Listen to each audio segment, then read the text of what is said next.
everyone. Hello. Yes. Y'all can take a seat. It is liberty.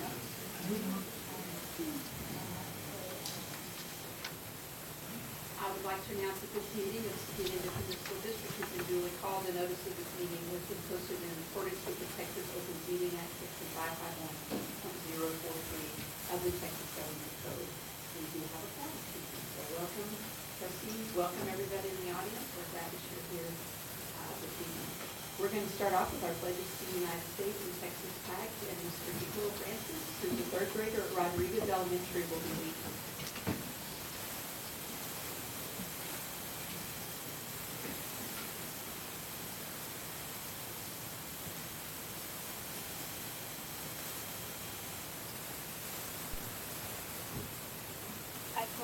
I pledge allegiance to the United States of America and to the republic for which it stands, one nation, under God, indivisible, with liberty and justice for all. Honor the Texas flag. I pledge allegiance to the Texas, one state under God, one indivisible. Thank you, Nico. Now for a time for a moment of silence.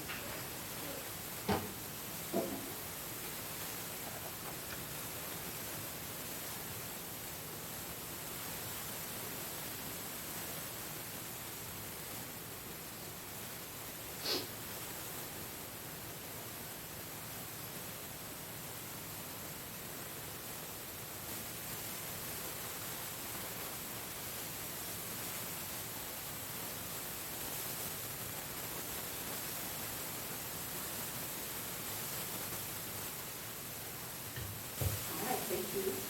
And we're going to start off with the superintendent's announcement.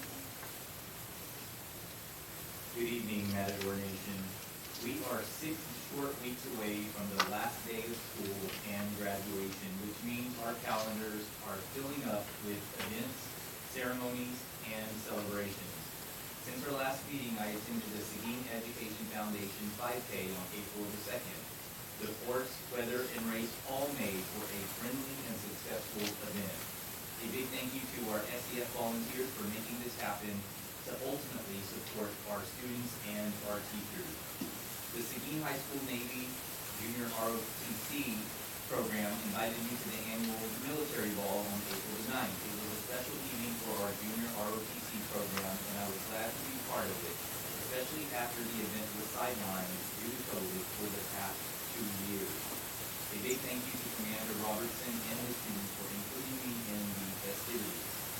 Matador Family Day number 4 was last Thursday when the central administration staff went from classroom to classroom delivering drinks and refreshments to our teachers.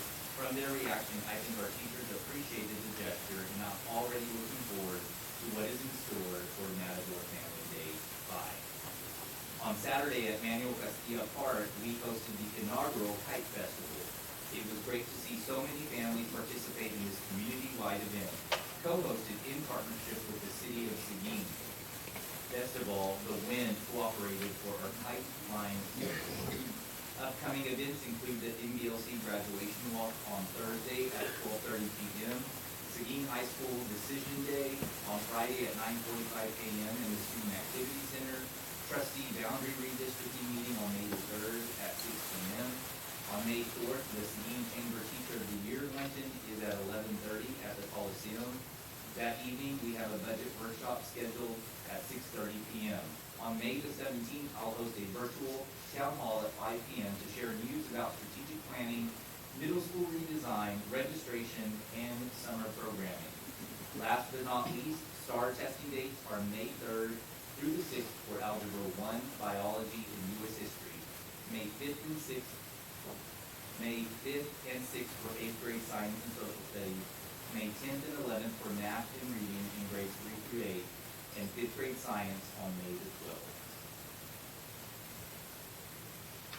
In conclusion, it is a great day to be a Matador. Thank you, Dr. Gutierrez. Next up are our board member reports, and I think we're all kind of finally getting back into the groove of being able to be engaged at the schools. We did have an SGS workshop here. All the board members were there, and we talked a lot about middle school redesign. I attended a data dialogue meeting for the high school, a couple of strategic planning meetings. I caught a couple of the theater productions, one at Barnes is this week, yes. One at AJB and high school, they both were amazing. And also was able to catch a softball game. Mr. Amador? I attended one of the county listed meetings for this month. I also met with the Seguin and the future year evaluation committee for the new season. I attended the workshop also, and I continued with the Greenfield Subdivision evaluation committee, the second meeting, and I attended an online childhood training and training. I realized that I went out and left my phone at home this morning, and I've been lost ever since, and that's where my notes are. So I just scratched some notes here, so I know I'm gonna miss some of what I said, but here's just a brief look. Multiple strategic planning sessions. I MC'd FPF, Race for Education, and we attended a board workshop. I went to the track meet that was held here at Matador Stadium. Also attended the regional track meet send-off at the high school, and attended the system of grade schools, Seguin middle school, and also attended the Into the Woods at the high school this afternoon, and it was fantastic. Very talented students. And another thing I failed to mention, and something and I wrote that, we went to the McQueen Earth Day event, and that was so much fun. And their butterflies attached. I don't know if you saw that. Very, very. It fills my heart because the students, there were a few of them, they were all grabbing my hands from each side, and I'm like, tell me what you learned, and they showed us everything, from worms in the ground to butterflies that have not yet come out of their cocoon. It was a great one. But definitely special thanks to Jennifer Baker for her hard work on that. You know? I attended a TASB webinar. I've also attended most of the varsity and JV and softball baseball games, virtually or online or on Game Changer. I've attended the Discipline and Safety Task Force meetings that were held in April. I also attended the World Workshop on April the 13th, and I was lucky enough to follow the district track meet with the online results, not to be there in person, but follow the results online, and follow the area track meet with the online results. Very dedicated manager. She can't be there, but she's there electronically. Mr. Jenkins?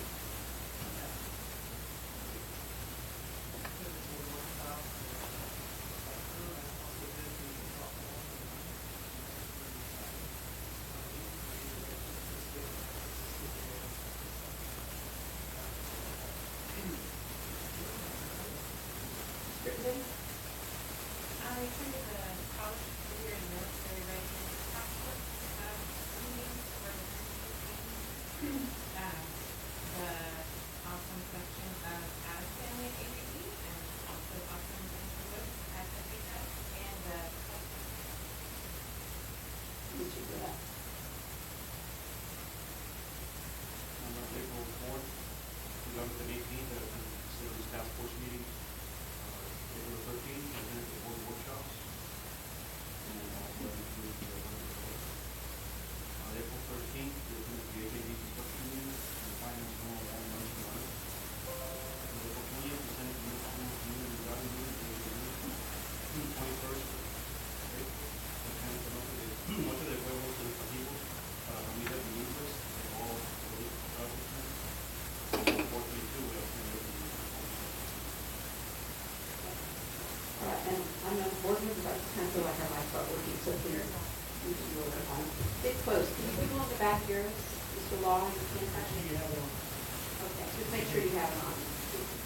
All right, next up on our agenda are our campus and recognition and campus education. So we're going to start off with our campus highlight.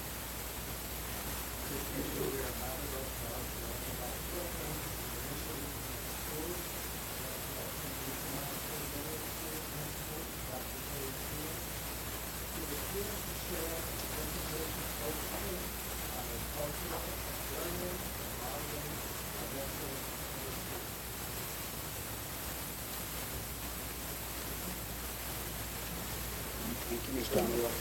Dr. Gutierrez, Board President, House Jimenez, and Board of Trustees.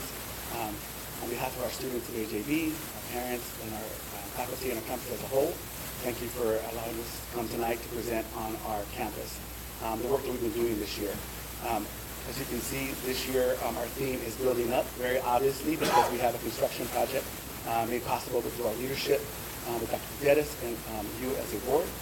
But also we are a part of a redesign grant that we mentioned a little earlier, and we're presenting it tonight, for redesign for the work that we're doing internally for the success of kids. So without any further ado, we have a short presentation for you to celebrate our students and the work that we're doing.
AJB Middle School is part of a richly diverse community, steeped in deep traditions and values. The theme this year is building up. We are entering our second year of construction, as well as building on the blended learning culture we established last year for the success of our students. This year, we are focused on deepening our commitment to modeling excellence, acting with equity, and embracing a growth mindset for everyone in our community. Over the past few years, Dr. Cruz, including Nico, provided leadership and vision for AJB's undergoing a multi-billion-dollar rebuild of our campus. This foundation helps generations of community, united in improving the learning environment, students, and positively impacting our overall community. We thank Dr. Cruz and the high school board and our community as a whole for providing students AJB with a well-deserved support. At the conclusion of these next 3 years, students, teachers, and community of AJB will have a new state-of-the-art middle school, a world-class home for our students to continue to discover, engage, and collaborate and perform. The reconstruction of AJB is not only physical, but also includes the sacred construction of our growth. Alongside Jen Vaughn Middle School, AJB initiated an entire school design process.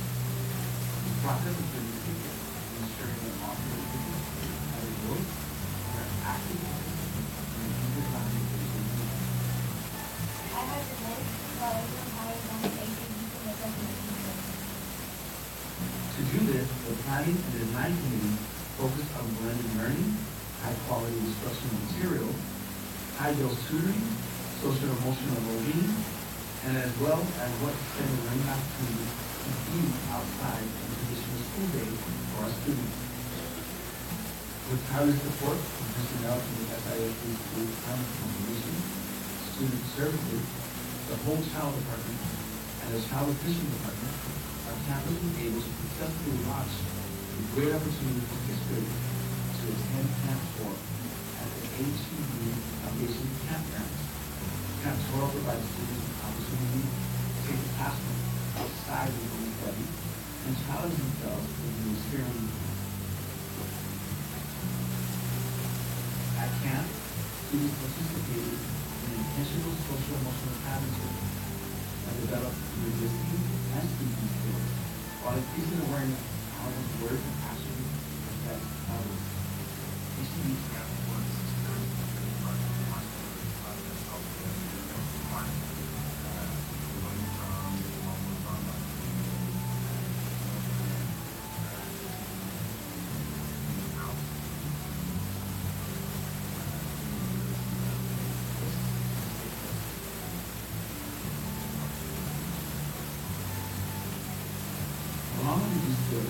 demonstrated that the moment step outside of the municipal council to form a bond and be cast home for long-lasting relationships that will definitely come in the new year.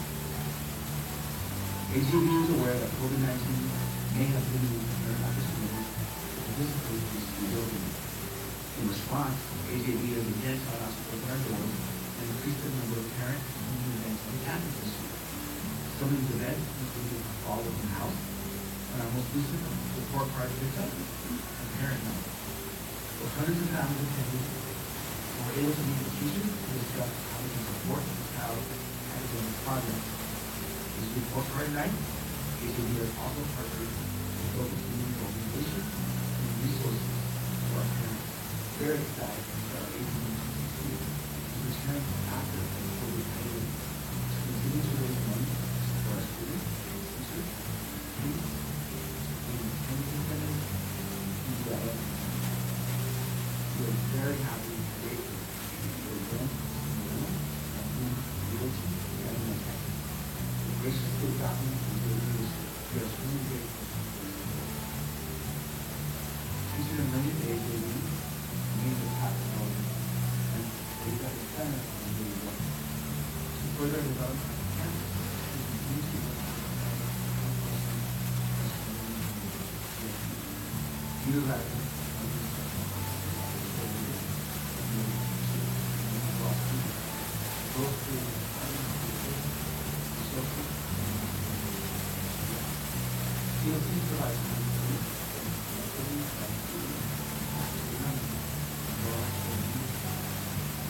having instructional content to ability to help me to simple and engaging students, and also sharpening knowledge, finding the CL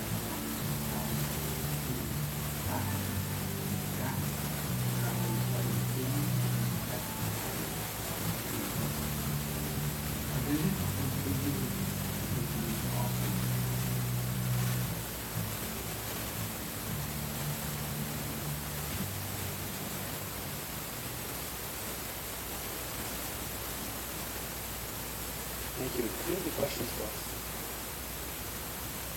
There's lots of things going on that we can do. Very good today. I'm hoping we can have a team. Natalie McFadden, 7th grade AP. Good evening, Board. Robert Arriola, Associate Principal. Bianca Duval, and I'm the 8th grade assistant principal. Chris Kodorsky, and I'm academic team. Any questions? Mr. Garrett?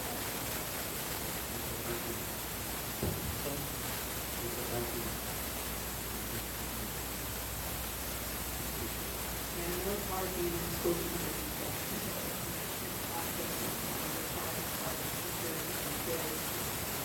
At the end of the day, it's going to be anybody else?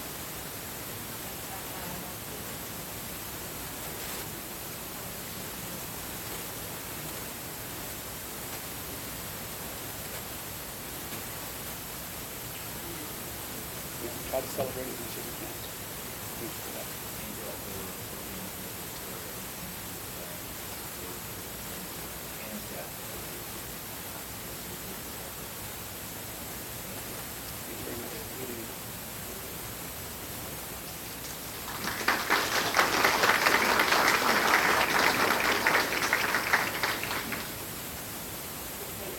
Next up is our student staff facility community recognition and community service to Dr. Fisher.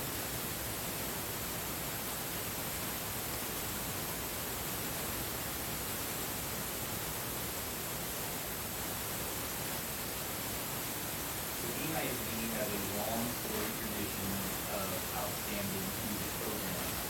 At Seguin High School, our students can choose from a variety of music-based offerings, including band, choir, mariachi, guitar, music composition, and dual credit music appreciation courses. At our two middle schools, we offer band, choir, and mariachi. Plus, high school and middle school students can participate in musical theater. The foundation is set at our elementary schools with general music for kindergarten and fifth grade. Thanks to these programs and dedicated instructors, our students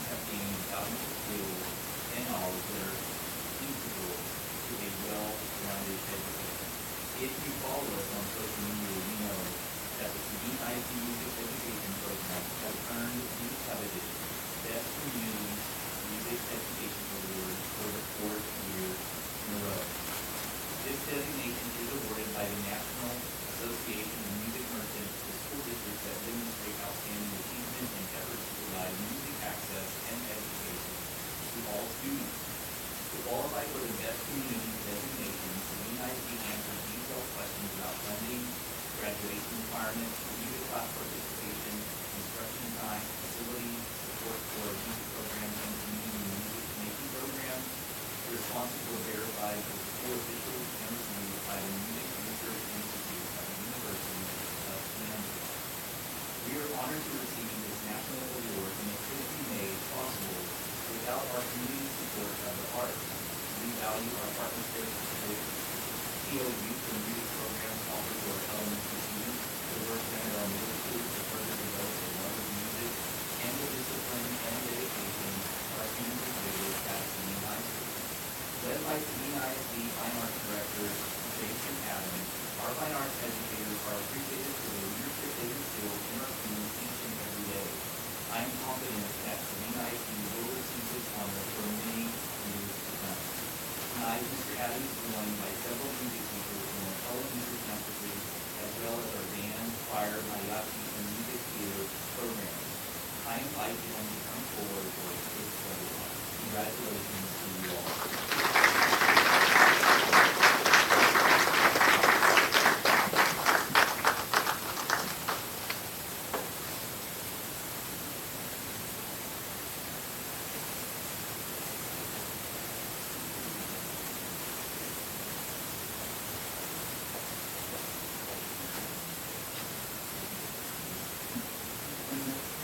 Yeah, front would be good. We're gonna need a bigger banner.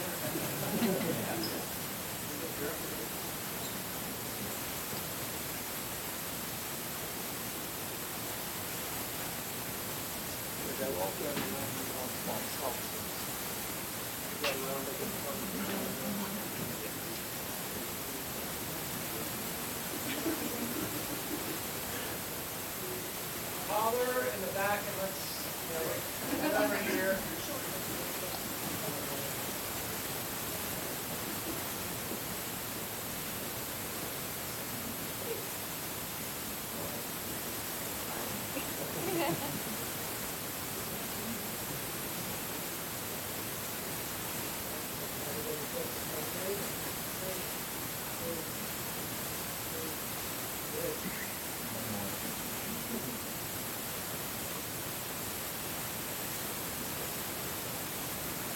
Good job.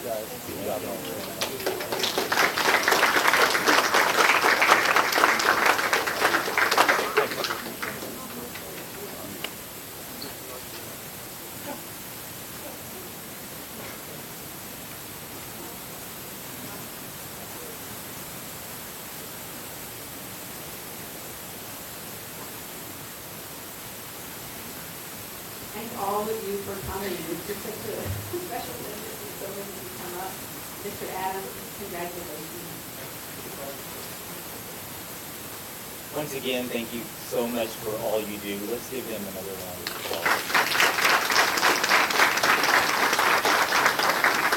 I believe of the over 1,100, 1,200 districts in the state of Texas, only 89 were awarded this distinction, so this is a really huge deal for Seguin ISD and our community. Each month, our campus principals designate deserving students who are privileged to honor, we are privileged to honor each month during our regularly scheduled board meetings. 3 of these outstanding students are with us tonight. When I call your name, if you would please come forward with your family. Our first student comes to us from Rodriguez Elementary. Nico Francis, who led us in the pledge, challenges himself every day in the classroom and is an example of a critical thinker when it comes to his academics. His teachers describe him as respectful, hardworking, helpful, responsible, and kind. In addition to his focus on learning, he also participates in a wealth of extracurricular activities at Rodriguez, including student council, the typing club, choir, UIL, and ACE. Is that ACE? Nico's teachers report that he exhibits all of these qualities of an exemplary leader while serving as a role model. The parents of this GT student are Robert James and Denise Francis. I also believe that Nico is part of our two-way dual language program where he is learning Congratulations, Nico.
I don't know if anyone was more excited about this award than Nico's little brother.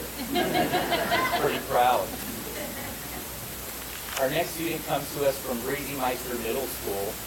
The AJB staff reports that he is the kind of student every teacher loves to have. Ruben Bolanos is hardworking, self-motivated, and has grit to see challenges through. His big personality shines through in everything that he does. He keeps everyone in the room motivated and energized when it comes to theater, arts, and band. Ruben's parents are Lily and Ruben Bolanos. Congratulations to Ruben.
Our next student is Jackie Cruz.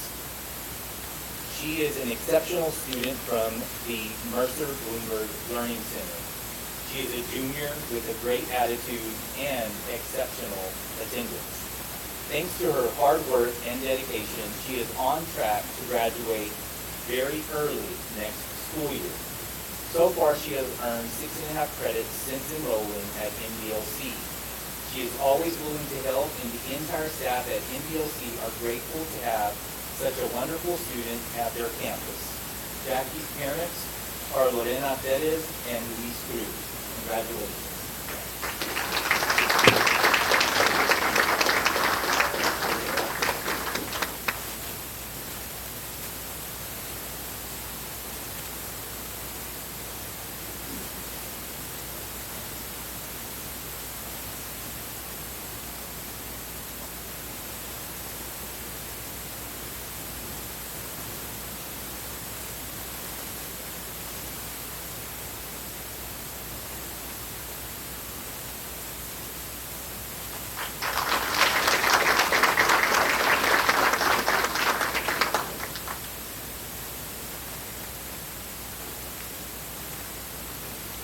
once again, congratulations to these students who are truly shining stars in Seguin ISD.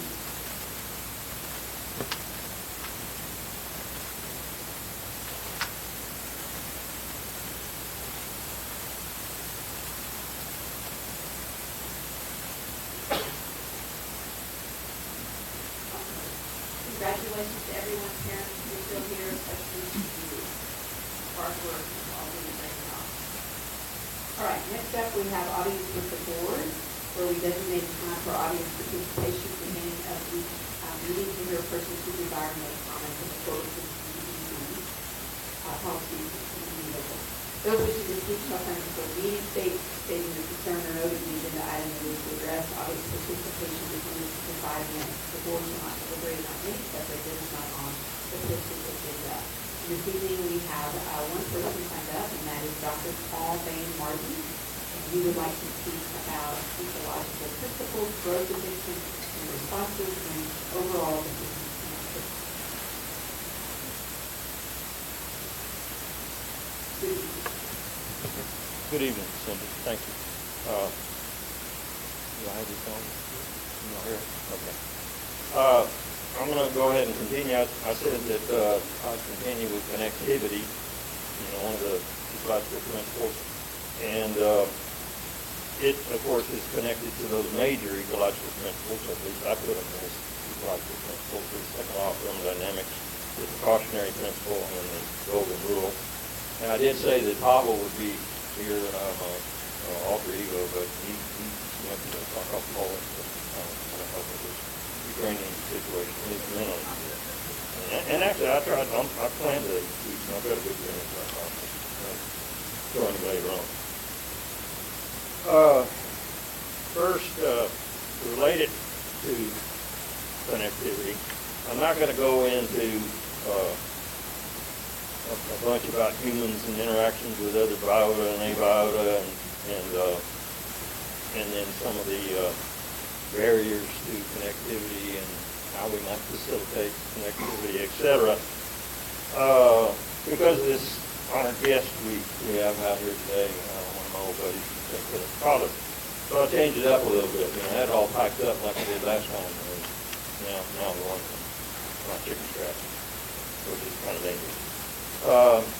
Anyway, I've made a lot of bad decisions in my going on 76 years. My mom talked about some of my near-death experiences and said, son, you don't have many of those 9 lives left yet.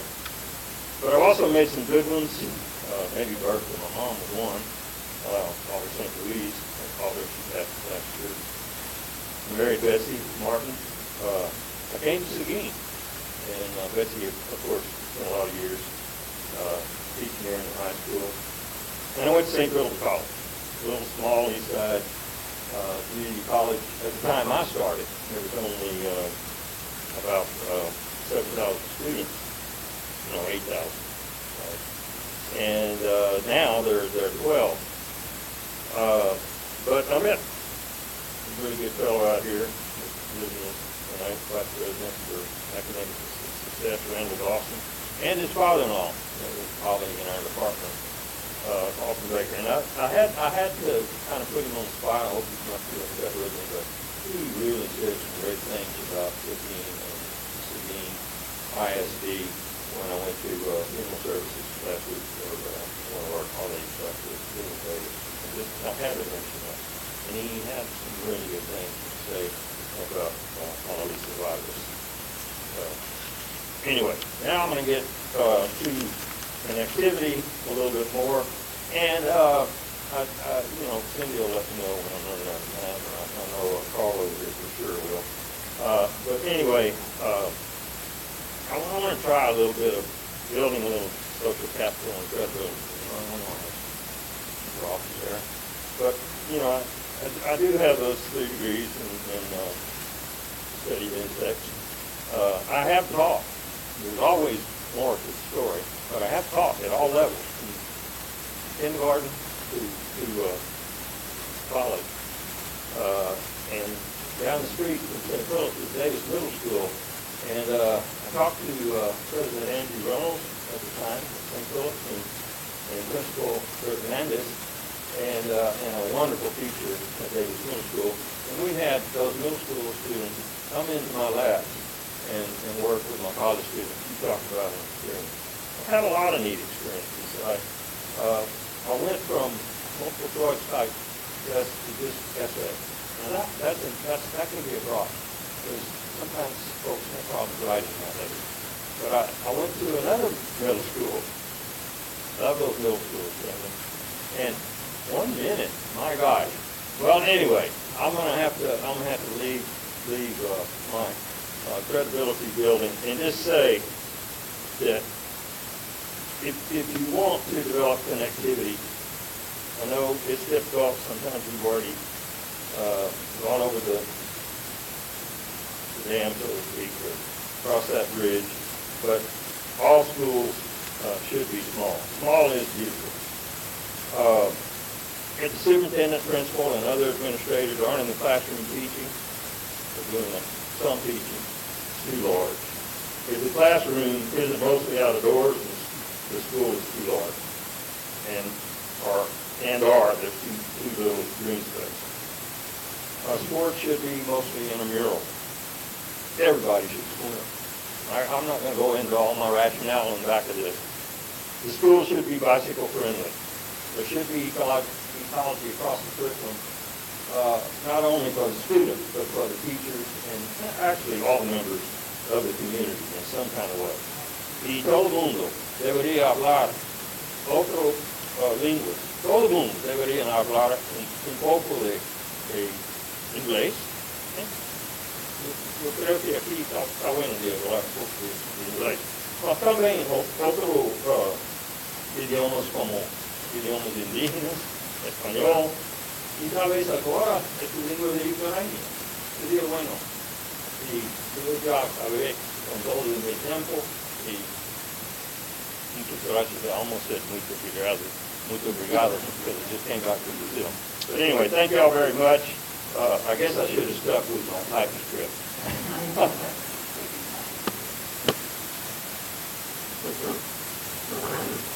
Next up on our agenda is our reports and information items. We start off with the Alamo College System Position. So we just see Dr. Martin Friends. Dr. Martin, good to have you here.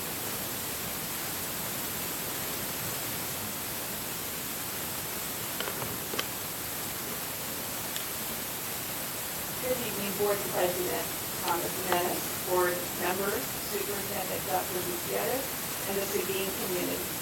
I am Samantha Gallegos, Chief High School Programs Officer for Alamo College District. And on behalf of our Chancellor, Dr. Mike Flores, we are honored to be here tonight. Joining me are Randall Dawson, our Vice President of Academic Success at St. Philip's College, Dr. Tammy Anderson, our Director of High School Programs, and Sarah Mann, our Director of District Partnership. And I will now turn it over to VP Dawson. Thank you, Ms. Gallegos. So again, welcome to the board member of the Seguin ISD and Superintendent Dr. Gutierrez. We are honored to be here this evening to be able to discuss our partnership that we are quite proud of, as I bragged to my friend Dr. Martin last week, as he mentioned. So we are very proud of this partnership. So we're here to talk about that a little bit. So we've had this long-standing partnership to offer students the opportunity for dual credit for quite a while, going back over 10 years, going back to 2014 as a matter of fact. We established a early college high school in this community. This gave students the opportunity to earn an associate's degree while still in high school. And what we like to brag about is they can actually walk across the stage, get an associate degree diploma about 2 to 3 to possibly even 4 weeks before they get their high school diploma. So we think that's pretty cool. Tonight we're here to share a few success stories with you all as a result of this partnership.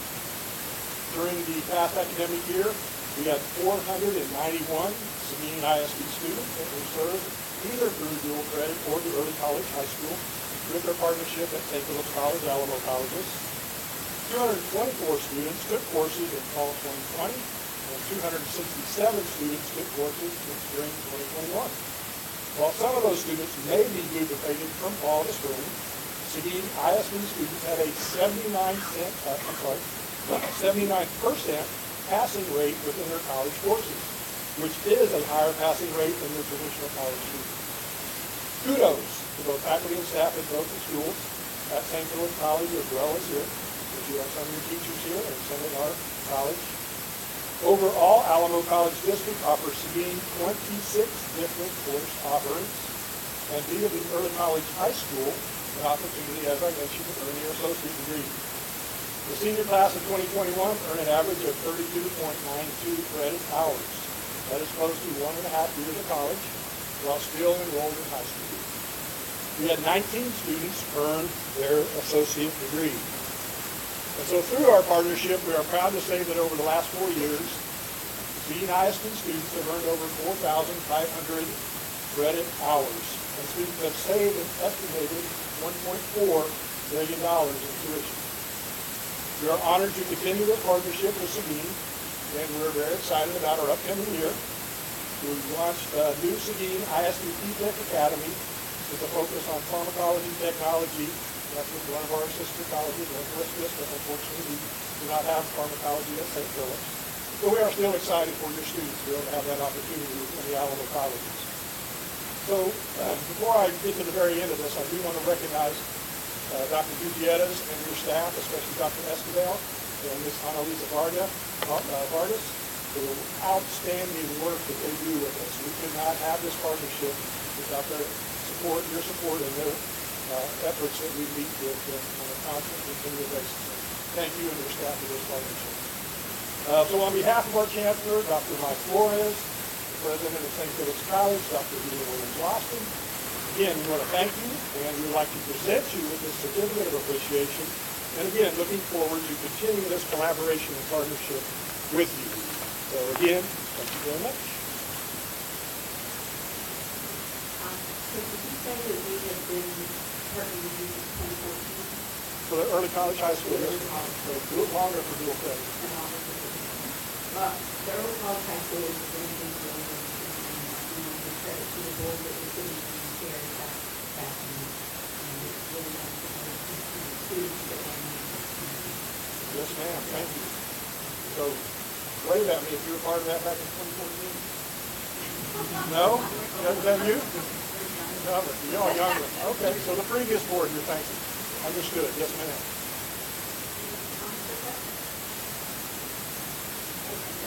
Thank you.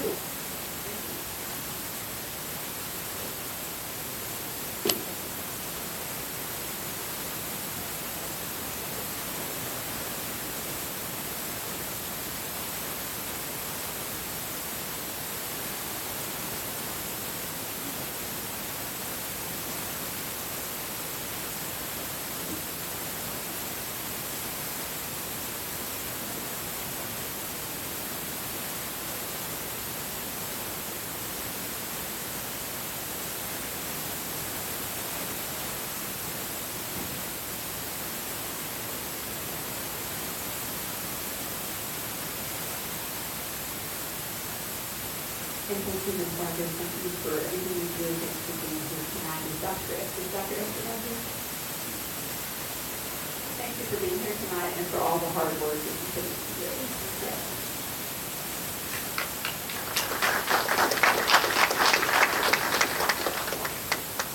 All right, next up we have a report on the 2022 district demographic update.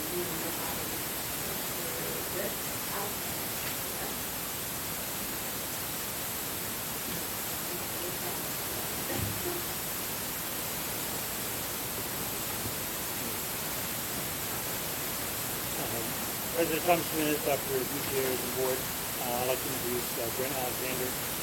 Tonight, he's our demographer. He's been doing demographics. His company's been doing demographics for a while. He also does demographics for many districts in our area and all over the state of Texas. So I know he was looking at Judson last night. He's also involved in shirts, so he knows our area very well, how it all kind of blends and bleeds together in this process.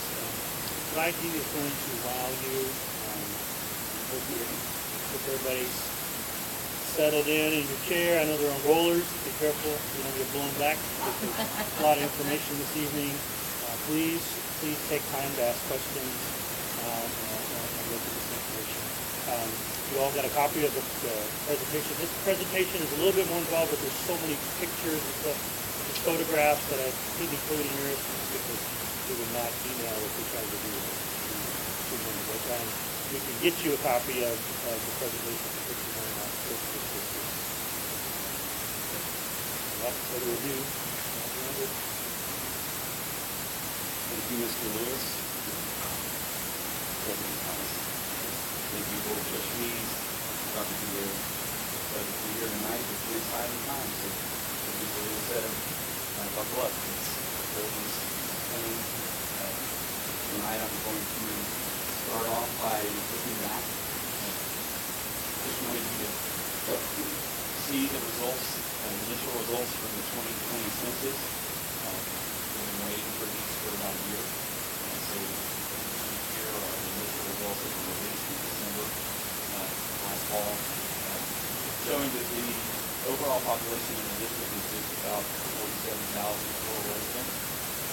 Total households, just under 3,000 total households in the district at the end of July 2020. So you can see from the growth rates there compared to the 2010 census population of about 9%.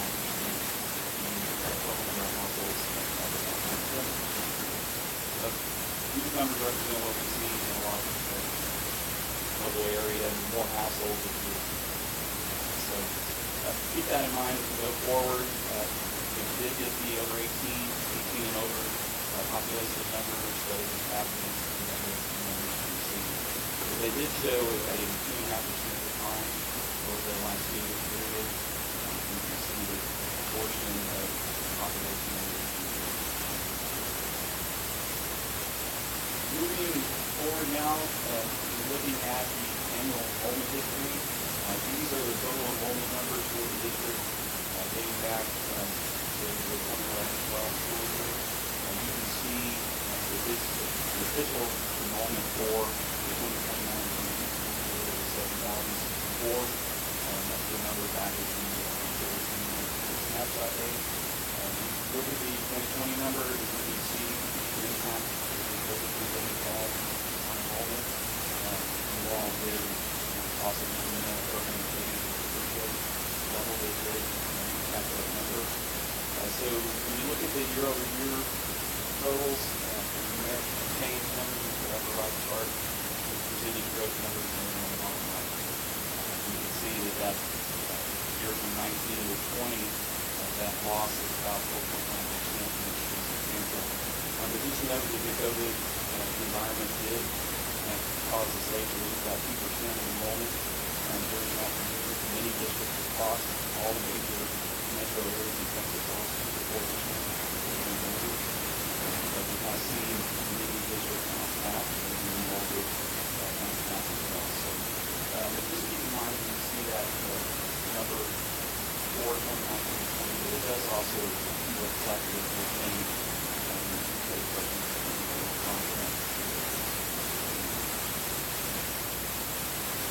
Here's a closer look at some of the enrollment trends by this time by attendance level, showing you the 2-year increments. You can see that change in the percentage is 3A, particularly the school day, under 4-year-olds only. But the main decline that we've seen in the last few years has been enrollment in 5 numbers, more on that here in a second.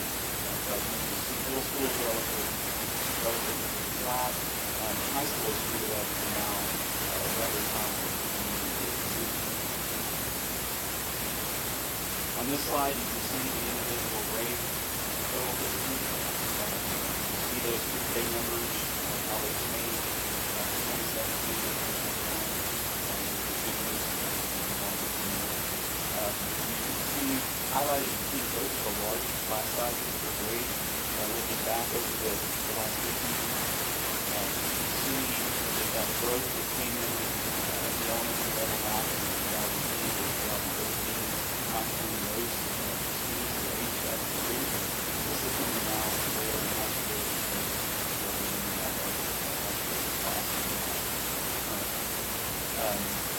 but looking at that K through 5, you see the decline sometime in that growth rate. What's questions are what's driving that. We look at the annual birth rate.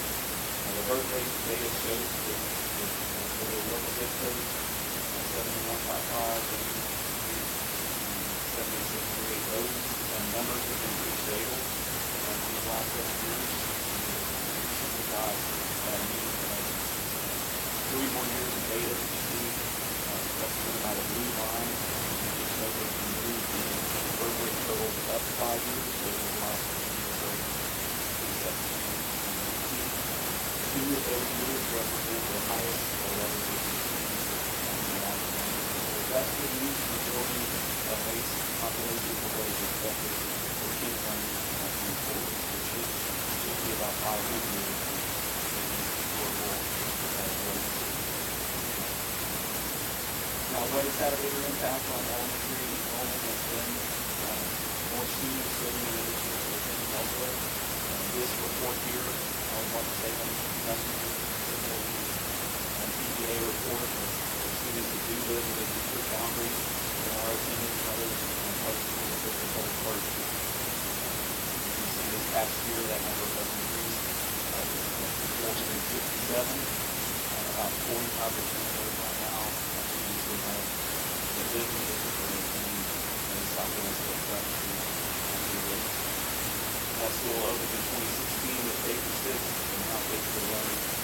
That school gradually expanded and has an impact on enrollment.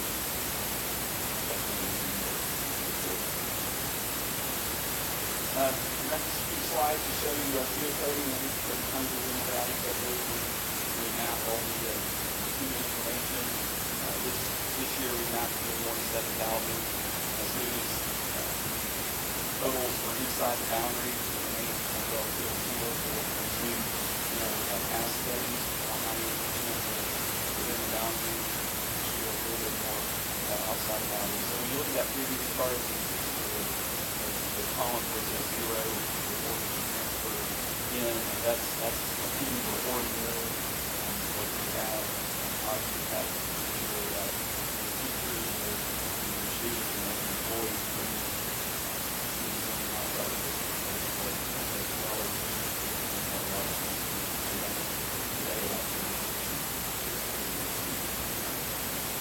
a couple more slides using the geocoding. Here I'm just giving you the total number of students using the elementary line. Note that these reflect the 2021 boundaries that we have. We sorted all of the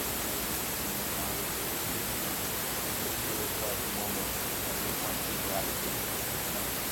Note the line is the same because it's spread out there by 17.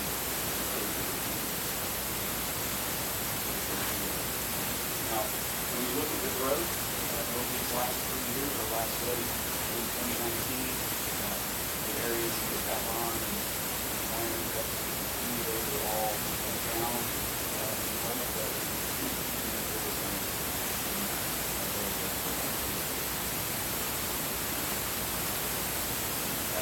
just a different way of looking at the same data, this time using the middle school boundaries. You see the majority of the students enrolled this year the reason my zone is growing, and that's one of the things that I've talked about. So think back 3 years ago, when anything predicted that the housing market would go into record time. We've had an unprecedented amount of housing demand occurring here in Texas, South Fort Worth, Austin, San Antonio, all at record levels of new construction. The factors that have combined to drive the numbers to all-time highs this year. Number one, the majority of the last 2 years has been historically low. The millennial generation moved into their main home buying years in the early 30s up to about 40 years old. Moving out of rental situations and apartment situations. We've also seen the business supply homes also 31-year low in the region. We've seen 20% recover losses because of the impact of 2020.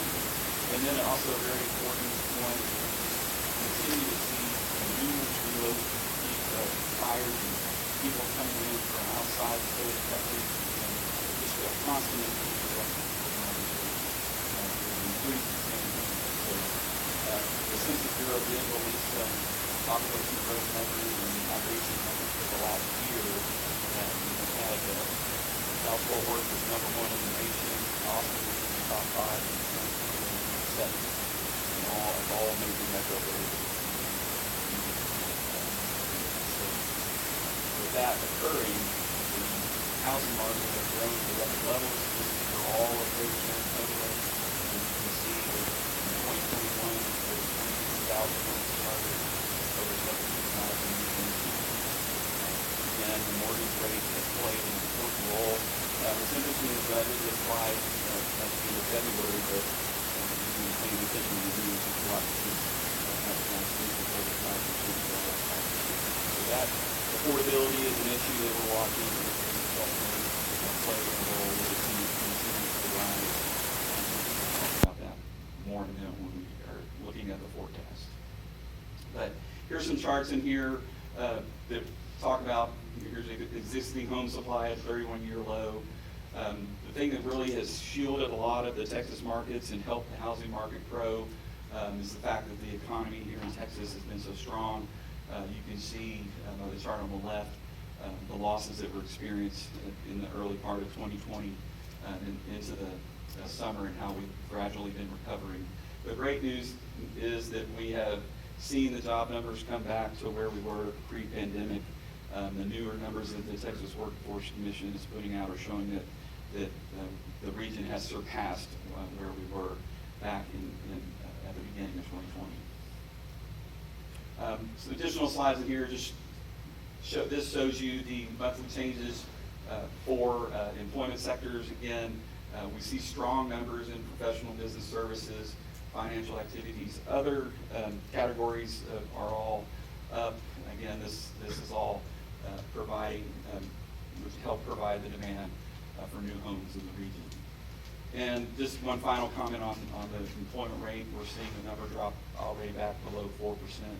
So that, remember, historically 4% is considered full employment. So while the region was experiencing record activity, so was Seguin ISD. If you look at the green line, that represents new lots that were delivered. You can see back in 2019, the developers, our last report, you remember Arroyo Ranch was under just getting its first lots delivered.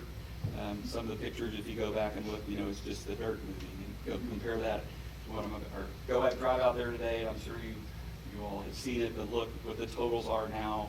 For starts, 506 in 2021, and now over 300 homes moved into in a 12-month period. Again, those are just below the records that were set in the summer of 21, but really we're at record high activity right now in the district. And just note, 845 lots put on the ground in the last 15 months. So there's a huge commitment here from all of the major builders. You can see D.R. Horton already at Arroyo Ranch. You have Pulte Syntex now here. You have Bella Vista Homes here, another big San Antonio builder, and now Lennar Homes is coming in. So you have all the major builders here. That has brought Seguin from the back of the pack up to the middle. When you look at all of the activity in the region, the San Antonio region is made up of about 31 school districts. Back a year ago, the numbers for what was taking place here in Seguin put the district about 18th, but in 2021 it's moved up all the way to number 11.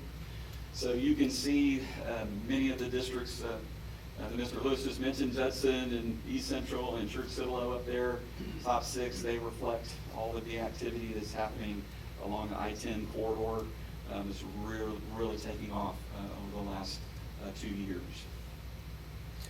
Here locally, though, mentioned Arroyo Ranch for D.R. Horton. They produced 112 new homes in 2021.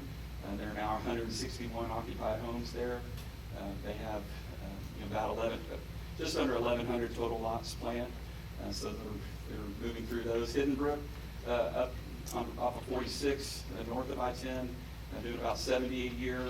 And then there's some newer ones. I remember when I was here last time, the Seal Street, King Street duplexes over here were just starting, and now there's 77 of those that are occupied. So Greens Point Height, a new one up on 46, MI Homes, has started there. Across from Kinnicky and Barnes, the Greenfield Subdivision is underway, and then new subdivisions on BB Road, Walnut Bend, that's the one I mentioned that Syntex is in, and then Meadows at Martindale, which is where Bella Vista is. There's over 50 houses combined there that were under construction at the end of the year. So these subdivisions are primarily hitting on the district's northwest side. As you can see in the heat map, they're mainly feeding into the Vogel and the Queenie attended zones, but there's still activity in the Patlon in Kinnicky zones, and then now we're seeing a little bit of activity in the Jefferson zone as well. When you look at the data based on middle school lines, majority of it is west side.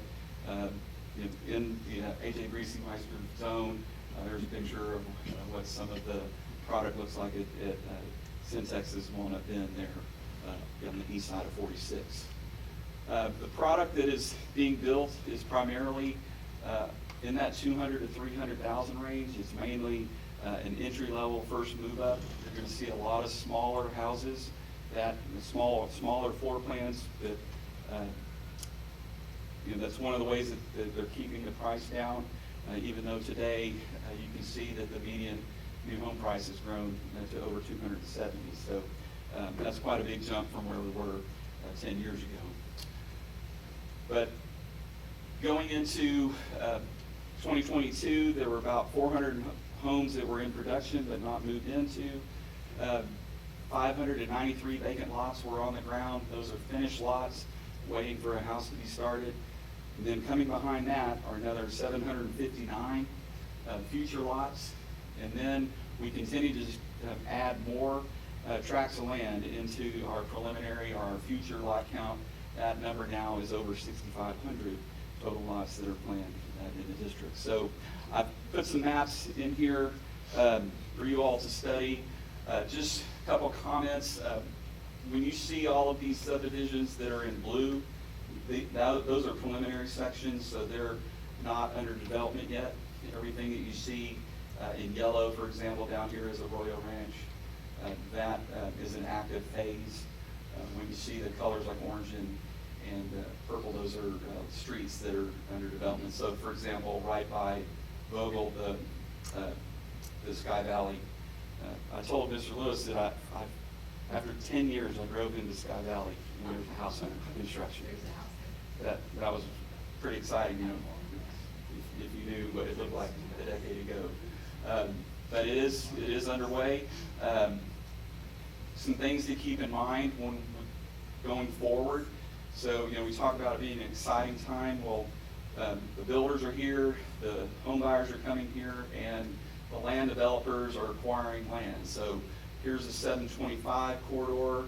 We're hearing that this area will get its own sewer lift station eventually over the next couple of years, which will open that area up for more development. So we're watching a couple of tracks there up by the Long Creek area for potential development. But a lot of the attention will be here in the immediate future will continue to be down 46 in 725 there in the Vogel. And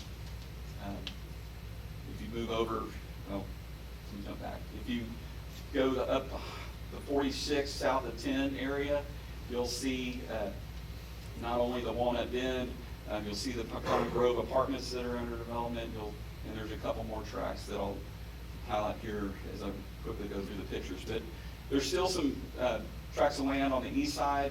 Here's Kinnicky, there's the Greenfield Subdivision. There is an additional phase that is out there for the Meadows and multi-farms. It's remains out there, and then according to the city, the developer is working on an additional tract to the south of there. So both of those could add several hundred lots, to the future lot total.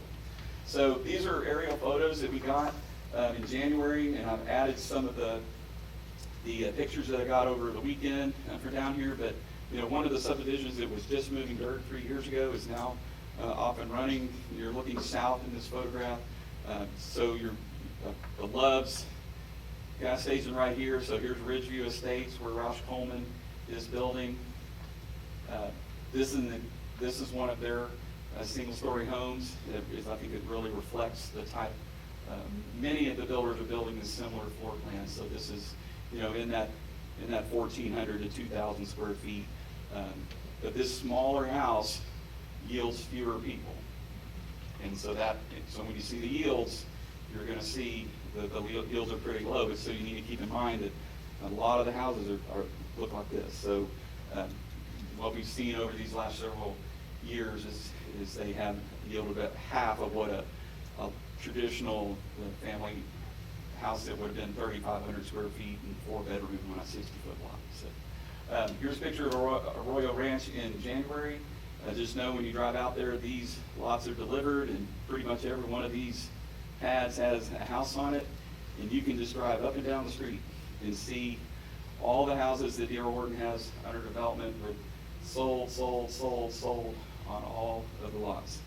So a change that occurred during the pandemic was as prices escalated and construction costs have escalated, the builders like D.R. Horton has switched to a spec strategy where they basically are building the entire neighborhoods up and down the street and then releasing the houses at certain points in time for a purchase, as opposed to a build-to-suit type development. So when you go out there, you'll see a lot of empty houses, but what we're seeing is once those are to a certain stage, then they're being bought by people that are coming in from all over.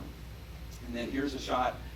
Here's Bogle right here, the new Bolero that's under construction, and then Sky Valley that is under development. And note that they just added another 100 or so lots for this area here. So they'll have about 235 homes there. And so this is Lennar's model that's under construction. Again, single-story home, smaller floor plan. As you move up 46, here's Walnut Bend, where Syntex is. There's a couple things here in the picture. Here's the Pecan Grove apartments that are underway. Note this vacant land right here. Habitat for Humanity is working on 100 lots on that 31 acres. And then this land over here is called the Chambers Tract, and potentially could be another 380 homes. So this one is in the Jefferson zone. This one's in the Rodriguez zone. Here's a picture of Walnut Bend, very, very nice entry monument and a nice looking community. So north of I-10, in Hidden Brook, Century Communities, New Leaf Homes, they continue to add new phases there. And then one of those newer subdivisions, Greens Point Heights, where MI is here. Once they finish the first 300 or 400 lots here, as you move outside the picture, there's another 600 plus lots that are platted there. So many years to go for building there on the west side of 46. Moving back south of 10, you can see the meadows at Martindale. And then when you move back down over by the barns, this is the Greenfield subdivision. And then Greenfield kind of looked like Arroyo Ranch, where they had houses up and down the street. So when you take all of these neighborhoods that I've mentioned and pull them together with so what we do is an individual forecast for each subdivision. You roll that up over these next 12 months. We're expecting that closing rate to surpass 400. As you saw, the start rate was already up above 5, but closings trailing behind it should grow into that 400 to 450 range. And then from that point forward, the market is positioned to grow to over 500 and possibly 600 homes a year if things like the sewer in the Northwest gets added and several of these major tracts of land get developed. So on that slide, what's the difference between MF and SF? So those are your single-family homes and your apartment units. So there's about 400 apartment units that are planned. About 198 are actually under construction right now. So using the geocoding and looking at all of our occupied homes counts, we've updated the student yields. So in 22, the average single-family home is yielding 0.47. Many of these newer subdivisions the yield is in the 0.3, 0.4 range. So in the faster growth areas, a yield of 0.7 to 0.8 is typically normal. So that, back to my comment about how these homes are yielding fewer. But that yield it reflects the type of product. It also reflects your competition with charter schools. And it reflects, mix of empty nesters and all types of buyer types in that neighborhood. But even if you use a 0.3 and 0.4 yield for a lot of these neighborhoods, the growth is pretty staggering for what we've seen. So apartment complexes here, 0.34 current yield. And when you put all that together, there are two scenarios here three scenarios, but two I want to focus on. Let's just say if that housing forecast that I just showed you, if the district's market grows up into the 600 range, then you're looking at a high scenario. If these houses continue to produce about a 0.4 yield, then it should lift you up towards a 2 to 3% annual growth rate. Now, we know that the projections here have been unpredictable. There's always something that seems to happen to throw us off from. So in a perfect world, that red line is where you should go. So slowing that yield back in, around 0.3, looking at, being more conservative with some of the numbers, pushing some of the subdivisions even further out, that is what the moderate scenario represents. And it averages a 1.8%, which is still a big jump. That would mean 1,500 students in 10 years, either 600, nearly 700 in 5 years. The green line, basically we're going to have a lot of these projects not happen for you all to stay level. Or something economically that could come in and impact the district. There's just too much development that's occurring. So when you think about the growth that's coming, I guess the next step is, oh my goodness, how are our facilities going to handle it? This is a summary of each attendance level's capacity. When you look here on the left-hand side of the chart, these next 3 years, you guys are in pretty good shape to handle most of the growth. But once we all move into that 4-5 years out, middle school is going to start to get really tight. This is the elementary line looks pretty good, right, overall. But when you look at where the growth is coming, or it's concentrated there on the west side, it impacts a couple of schools dramatically when you drill down closer. And in particular, you can see the McQueenie attendance zone, 64% of its capacity today. It will soar past, it's 500 seats here over the next 5 to 10 years, especially if we see that growth out there along 725. But remember that the McQueenie zone does currently have a lot of the stuff that's basically along the Huber Road corridor, the 46 corridor. So that's, even with just that growth, it's going to put a lot of stress on McQueenie capacity. Also, Kinnicky with additional growth there at Greenfield, and if that additional subdivision gets done, it will, in multi-farms, it's done, those numbers would grow as well. And then as Arroyo and additional lots down there on 725, when the rezoning was done, it was purposely kept small to absorb the growth, but eventually it will climb to where it's full. Middle school, same thing. Right now, looks like about 2 to 3 years, and then over capacity. Now, I know that's quite a bit of information to cover in about 30 minutes, but I'll answer any questions that you have at this time.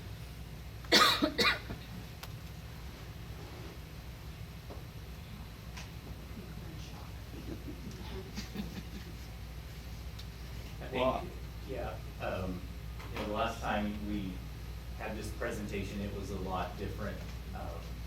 So we went through this presentation the other day, and I think our reaction was the same.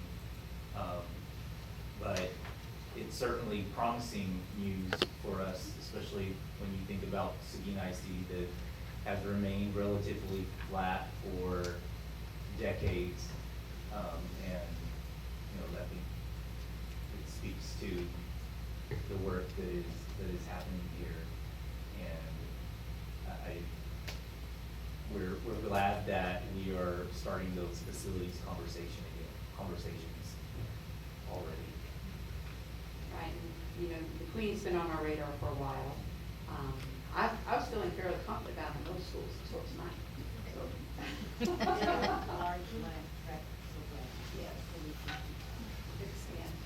I will say that those numbers reflect the current capacity, whereas once we finish with HAB, the line will come down a little bit because capacity will go up a little bit, and then there'll be discussions about barns. What do we need to do? We need to get barns, bring their capacity up a little bit to equalize the facilities, because now HAB is going to be the place to be.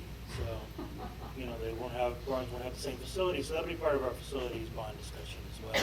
There could be some increase. We don't count portables when we're talking about capacity, but we do have portables that increase that capacity. So like that capacity of 825 or whatever, 850, and barns doesn't count the portables.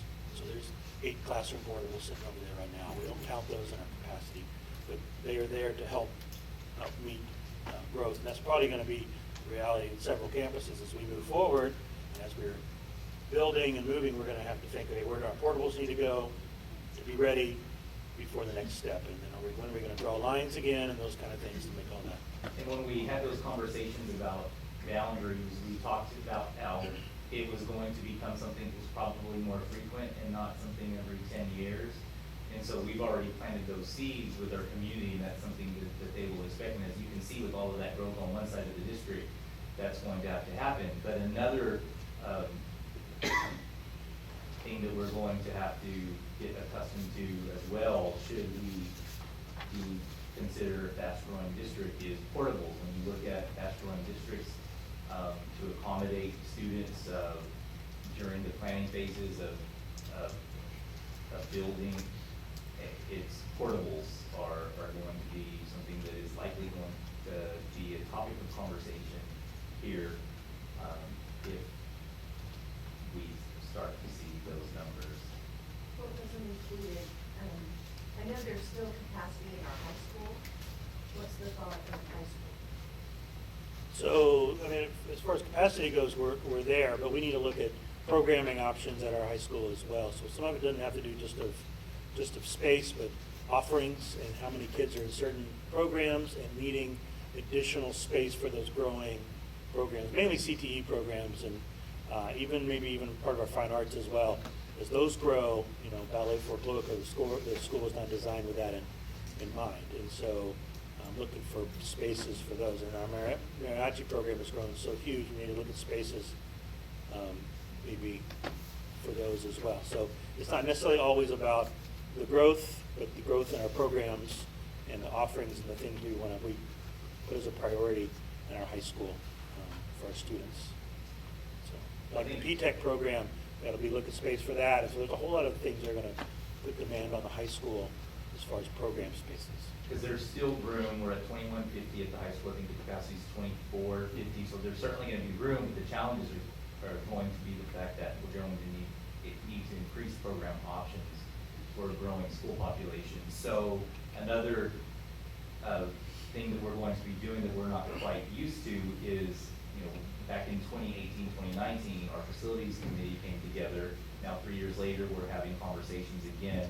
It's probably going to be something that we are looking at every 2 to 3 years moving forward. So, Bill, on the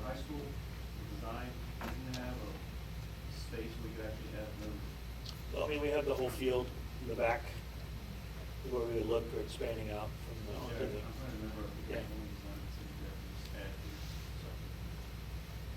And then right now, they would build, I don't think it's to change, they would build a Queen school or elementary school right now, 2 years. So from the time you pass the bond, you're looking at least 2 years. Depending on the site readiness too. We've looked at developer sites, which they've all reneged on their deals because they can get more money out of a private industry, and so like 30% more than what we were talking to them about. So if you go buy an undeveloped piece of property, there's a whole lot of things that have to happen, especially in the McQueenie zone where there's no your utilities are limited, so you got to go with the alternatives in those areas. Such And as, everything needs to be changing so fast, not so much of the price of materials, but also, because other school districts are going to be doing the same thing. if we start talking about, that's another thing that make your head explode, the price of things and the cost of projects. There's districts that have gone out for $350 a square foot in the projects. You're coming in $450 to $500 per square foot. That's after they've passed a bond. And so there's districts having to go out for a second bond just to make up the differences in the first bond. So that's not something we want to do, and that is not a position that we will be put in. So we're making sure we do our due diligence on all that in our planning and estimating. And then when you estimate, you got to estimate almost a year out, if not more, when you're planning these facilities, because once you get them and you design them, that's an 8 to 10 month process, and then you got to bid them. So we have to think really far down the road on those projects, and that's what we're doing right now. Any other questions? Giving us a lot to think about. Appreciate it. Thank you very much. All right, thank you. Hold on to your hats. 4 years from now. We'll be happy. All right, last in our reports is for the strategic priority and initiative report on rigor, relevance, and engagement with professional learning communities. And I believe I saw Ms. Andrea Hart here earlier. Good to see you. Good evening, President Thomas Jimenez, Dr. Gutierrez, and the school board. Today we are going to talk a little bit about our rigor relevance framework and our implementation of district-wide PLCs. So again, just to kind of ground our work, this is our expectations for campus administrators for the work of ICLE this year. We really wanted to utilize the learner engagement rubric while planning and continue those walkthroughs, one CIR walkthrough a month. And then last time we talked about PLCs, I shared a rubric with you all. And this time I wanted to share a different piece of it. This one is the PLC Impact, and really focusing in on that community knowledge. Again, at the beginning of the school year, all of our campuses rated their PLC work on this rubric, and this is really what's guiding the work on campuses. And so you can see where I put the star in between level 2 and 3. That's really where our campuses are right now. Teams learn from one another by taking risks, giving each other feedback, and revising their thinking, and then teams look beyond their PLC. So how am I going to find additional information that are research-based strategies? And so how are we doing this in our PLCs? We have looked at different ways to kind of build the planning process. On the left side, you'll see sentence stems for instructional planning. This was created by our elementary GT teachers and Ms. Denise White. That is who Ms. White focused in on this year at the elementary level, and they really wanted to find a way to go into planning and support teachers. And so these basic sentence stems will help teachers in thinking differently. So we have the rubrics, but what questions do I need to ask myself to get myself to the next level on the rubrics? And so you can really see that learner engagement piece is basically just a checklist. I know my students are engaged because my students are. Are they discussing the topic with academic language? Well, now I can go back in my lesson plans. Did I allot for that to happen? Are they able to explain their thinking? Go back to my lesson plan. Did I make sure that that was happening? At the secondary level, all of the academic deans and some of our content coordinators here at Central Office are reading this book by Denise Light, Ready to Go Instructional Strategies that builds collaboration, communication, and critical thinking.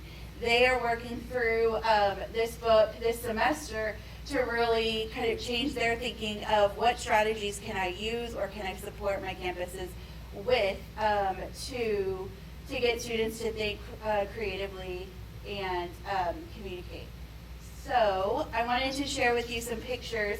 Again, going back to that community knowledge, working as a team together. The top is, that is McQueenie. And you can see the campus principal is sitting at the table, the academic dean is looking at something, everyone is engaged. The bottom left is Kennedy, that is 3rd and 4th grade mixed together during a PLC. They vertically align, and it has bilingual teachers. I'm sorry, that's 4th and 5th grade. It has bilingual teachers incorporated in with the monolingual teachers because we all need to learn from each other. And then on the right, that is a 3rd grade district-wide PLC where on those half days that we have, we call district PLCs, district-wide PLCs where teachers can learn and grow from one another. And then a secondary example, this is AJB, and they are examining student work samples that you can see on the right. Something similar happened at Barnes as well. This is the literacy group, and they're really looking at how students are doing using this graphic organizer across the campus. Okay, and so what are our next steps? We want to start utilizing that sentence stems for instructional planning document. Now that it is finalized, we really want to get that into teachers' hands and academic deans' hands to start using for planning. Create opportunities for our administrators to share what's working in relation to ICLE with other campus administrators. So this year we meet with our principals once a month, and we have a half-day training on various things, and then in the afternoon we have a principal PLC where elementary talks to each other and secondary talks to each other. We really think that creating the space for principals to have their PLC will help grow and streamline processes across.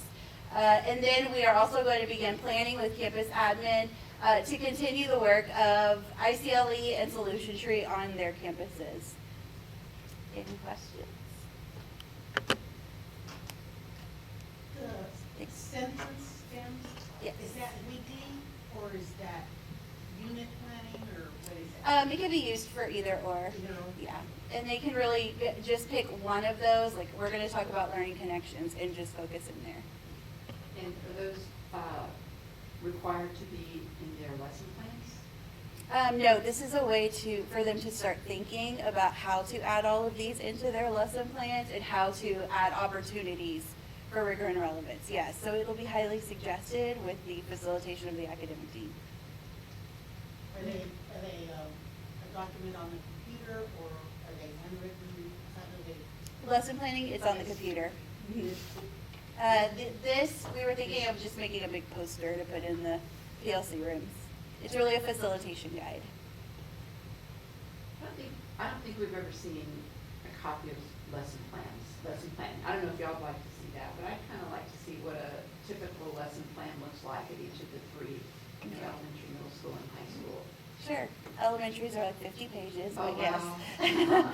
And then Is the it a ones in grade Spanish level? are really Would it long. be a grade level lesson plan in elementary, or is it just, each We have- individual teachers is 50 We have pages? district-wide lesson plans, and then the teachers make a copy and adjust for their specific Okay, class. that makes sense. But yes, we can definitely share copies of each Okay, at each level. thank you. Thank y'all. Any other questions? Okay. Trucking on.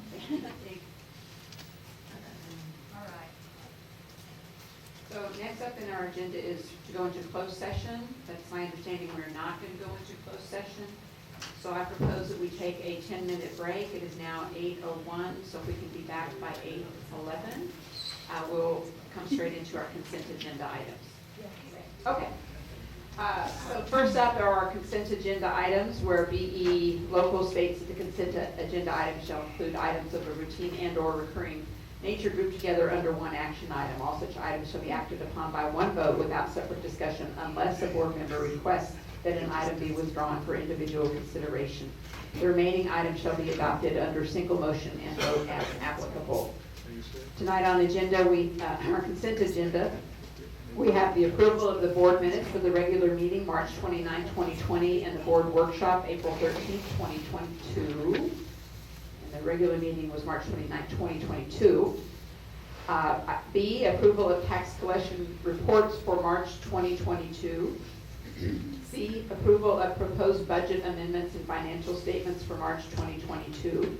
D, approval of investment report for the third quarter ended March 31, 2022.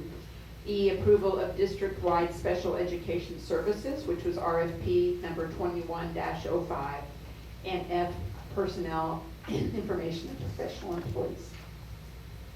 Does anybody want to pull one of these for individual consideration?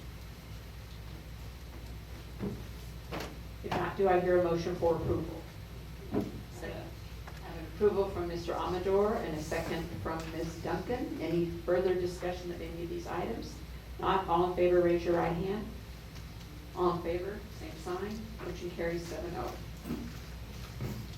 In our action items, first up is item A, which is to acknowledge the board redistricting committee members and the board of trustees charged to the committee. President Thomas Minnis, Dr. Gutierrez, and board. This is just really a formality. It's not something you have to do, but I think it's important that we recognize the folks and the efforts that are about to take place on redistricting for single-member districts. We've already met with the attorneys, Walsh Anderson, Gallegos attorneys, and as SLT group of us, and got that ready to go. So they're ready to come on that first meeting date, which I think is a lot of meetings, 3rd, I think, of May, and get that process started. We believe it'll just probably be a two meeting thing, and then once that's done, we can post the for just community can see what's coming up, and then on the board meeting at the end of May, we will need to approve those new districts because they have to be turned in the first week of June. The county has advised us. Last time we didn't turn it in until later. Pardon me, but they need them a little earlier this year. Pardon me. So that's what this is, just recognizing the efforts and the fine folks that y'all nominated and they accepted to serve on the committee. How long will they be up for the community to review? We post them from the time we finish them till the day you vote on them. Okay.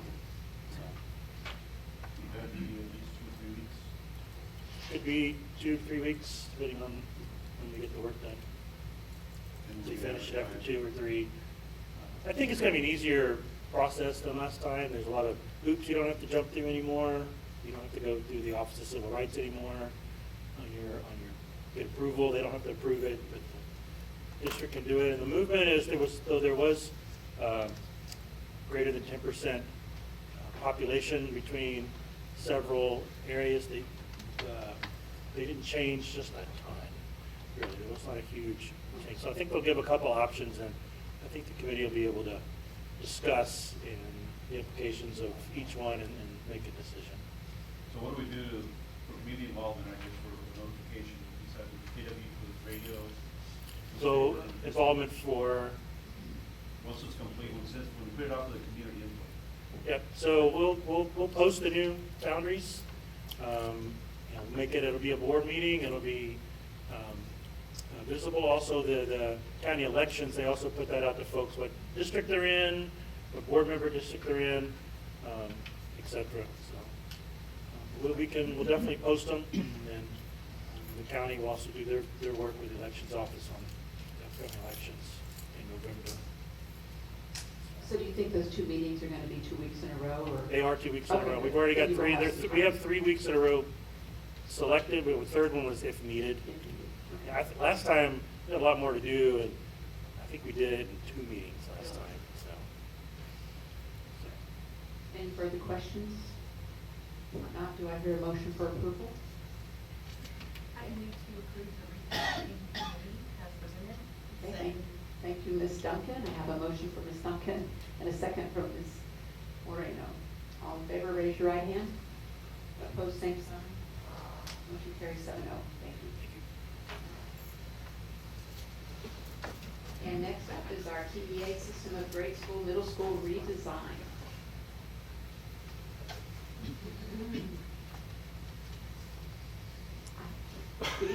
Good evening. Good evening, President Thomas Jimenez, members of the board, and Dr. Gutierrez. What I bring to y'all tonight is a review from the workshop.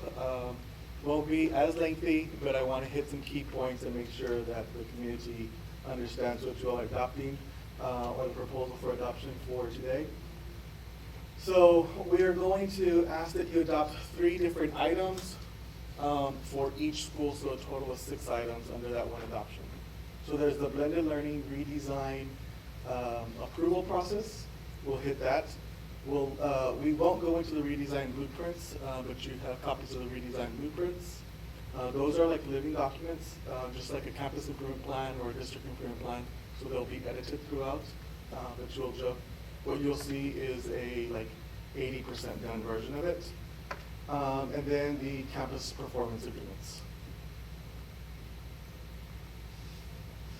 So a reminder that we started this work when we decided that we wanted to join the Systems of Great Schools network because we really wanted to expand what's working in our schools and we want to replace what wasn't working.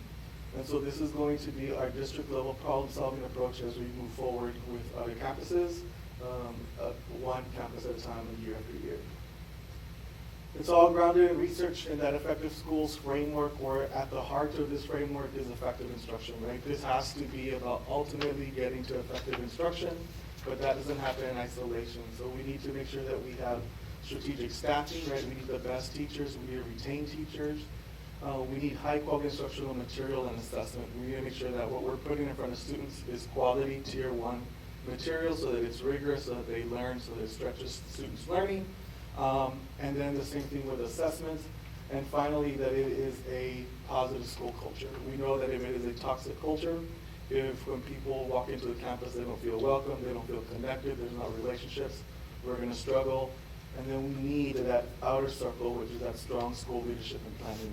The principal sets the tone, and the admin team follows, but it has to be on planning, right? Planning around instruction. So you've seen this in the past as well, but the reason we're aiming for redesign is not because we want our likely outcomes, right, or that slow grow.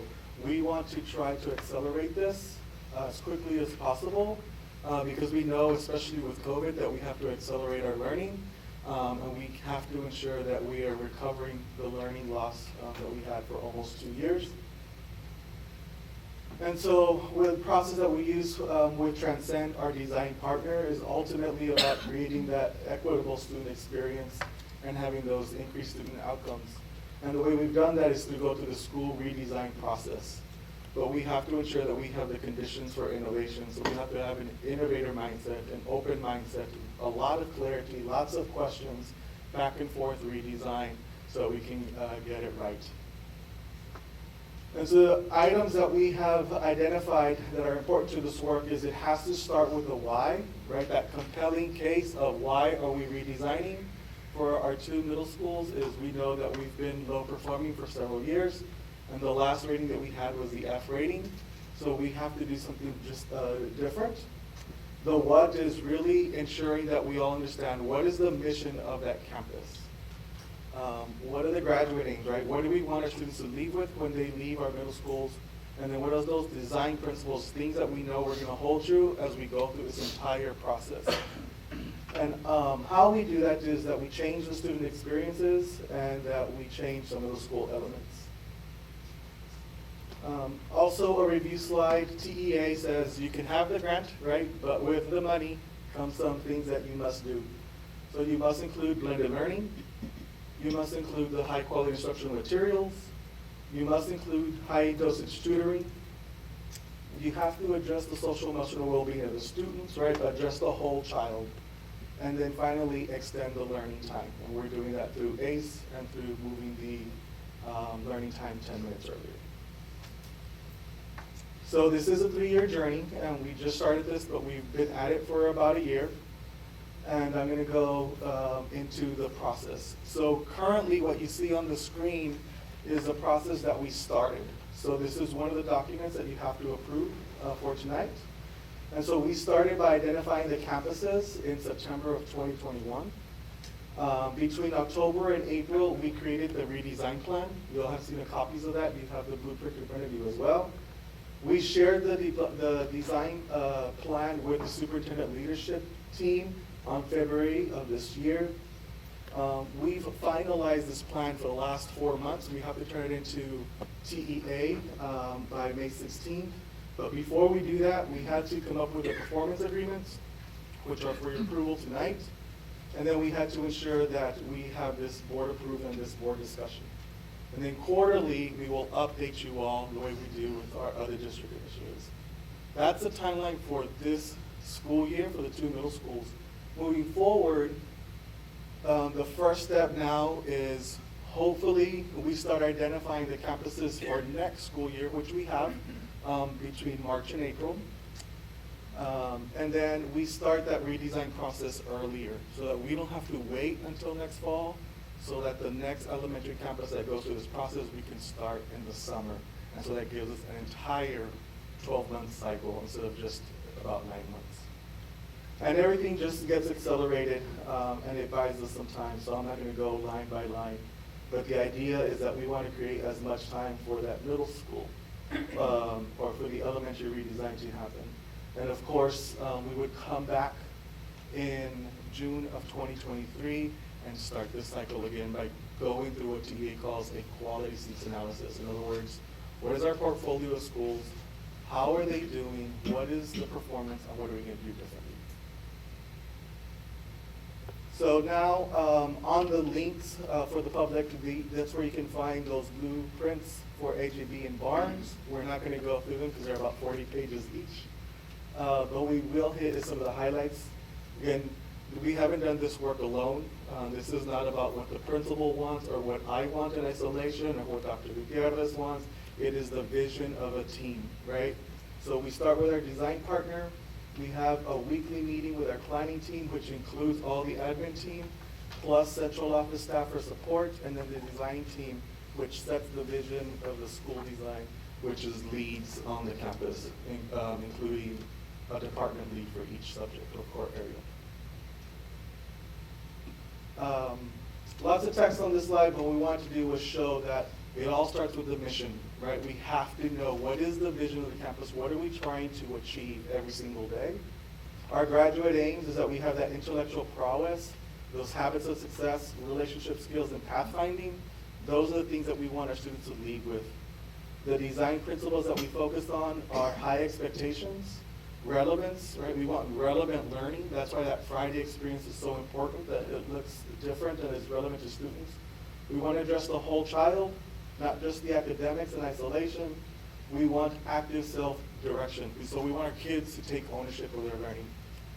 And so what this looks like then, the student experience, that last row is the high quality instructional material in English, which is Written Wisdom, the high quality instructional material in math, which is Carnegie Math, and a blended learning component using Mathia, our academic tag time and SEL time on a Friday.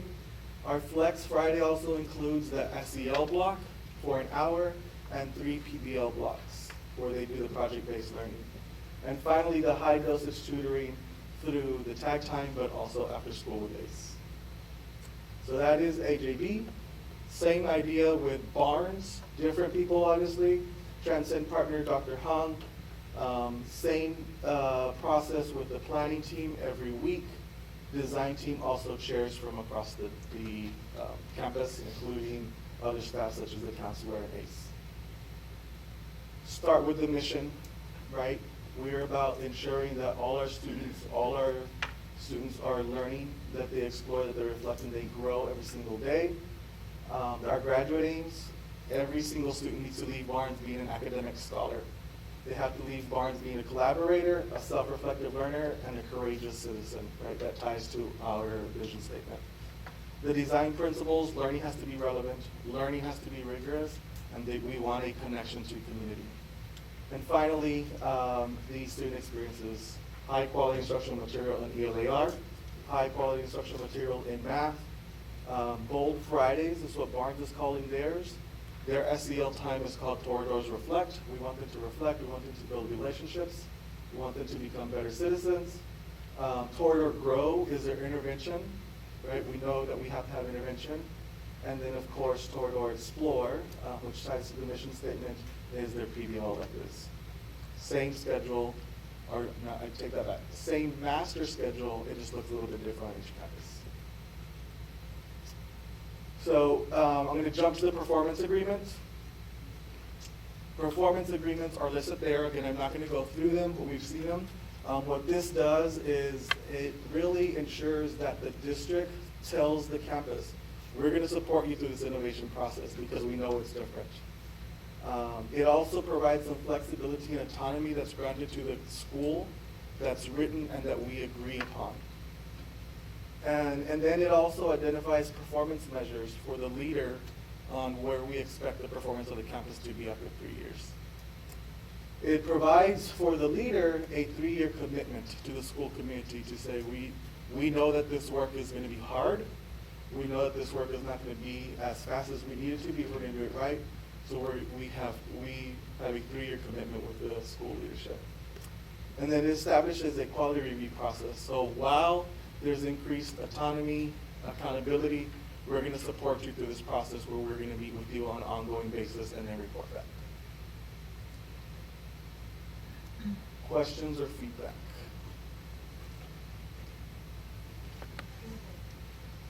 So everybody in this room knows my love for middle school, right? Yes, ma'am. So talk to me, I understand the master schedule, Mm-hmm.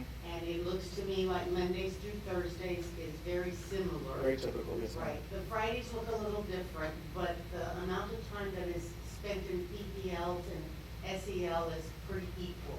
Correct, Time. yes. But when you get to the PPLs, is that where they do the instructional, what's the word I want to use? They're getting their kids that have the deficiencies in certain. The intervention time? Yes, intervention, that's what I wanted. How are they gonna set that, the kids find out what kids need the ELR intervention and put those together, and very similar to what they're doing right now? Yes, so one of the things that we learned, we talked about, we also are part of RSSP, right, from TEA, so with the grant where we receive support from Bellwether Education and our consultant is Stephanie Spangler. Over the last year, they've been developing at Barnes a system of how we identify students. There's probably about 18 different paths. So it's very targeted to what the student needs in either ELAR or math or both. And that's targeted between 6th grade, so there's the process for 6th grade, 7th grade, 8th grade. Intervention, always important, but we also know that there's some students that need something different, so the enrichment. Working on what the enrichment looks like throughout the year, they've developed a process for that, and really thinking about, so what are some next steps for our students who are at the meets level and the master's level, right? We want everybody to be at meets, but we know we're not there, and we will have students who are at the master's level. So we challenge them with, you are ready, you're on grade level, you're gonna pass STAR, but now I need you to be college ready. Now I need you to be ready for the next level of work. Okay, so is the same thing happening at AJB? The same thing will happen at AJB. During their tag time? Yes. Who all was determining those? Is it just the teacher or other? It's a group of students, or not students, but teachers and their admin team looking at different points of data so that they can determine what is the best path. When I said, there's 18 different possible paths, which is the one that fits the student. And when I say 18, that includes 6th grade math, 6th grade reading, 7th grade math, and that's why it looks the way it does. After the 3-year commitment, what happens then? And are those experts available to us after that? Yeah. TEA will pay for it for 3 years. After that, if we want their support, we will have to pay for it. I just want to appreciate the campus administrators and everyone that took part in making this redesign happen on paper. And now a big thank you, because you're going to go out there and make it happen for real. our gratitude and appreciation to your teachers because yeah, it is. It's gonna be hard. And, we appreciate them for taking that challenge on. And know that middle school kids, they love you one day, they hate you the next minute, so it's okay. We just keep moving along with them. So thank you so much for all that you have done. I have one question. How are the students assigned to their project-based learning? So both campuses currently, or AJB currently, Barnes just wrapped up the process, took a Zello survey. Zello is the exact language, but it's like the career placement, right? The things that they like. So they did that. The campus gets a report of most students like this, most students like whatever it is, right? They've identified then there's 74 different PBL projects that's available with PBL Works. They've identified the top about 12. From there, they're going to narrow it down even further, and then they'll put it out to students and say, if you're a sixth grader, here's what's available. These 4, these 3, these 2, right? If you're in 7th grade, here's what's available. If you're in 8th grade, here's what's available.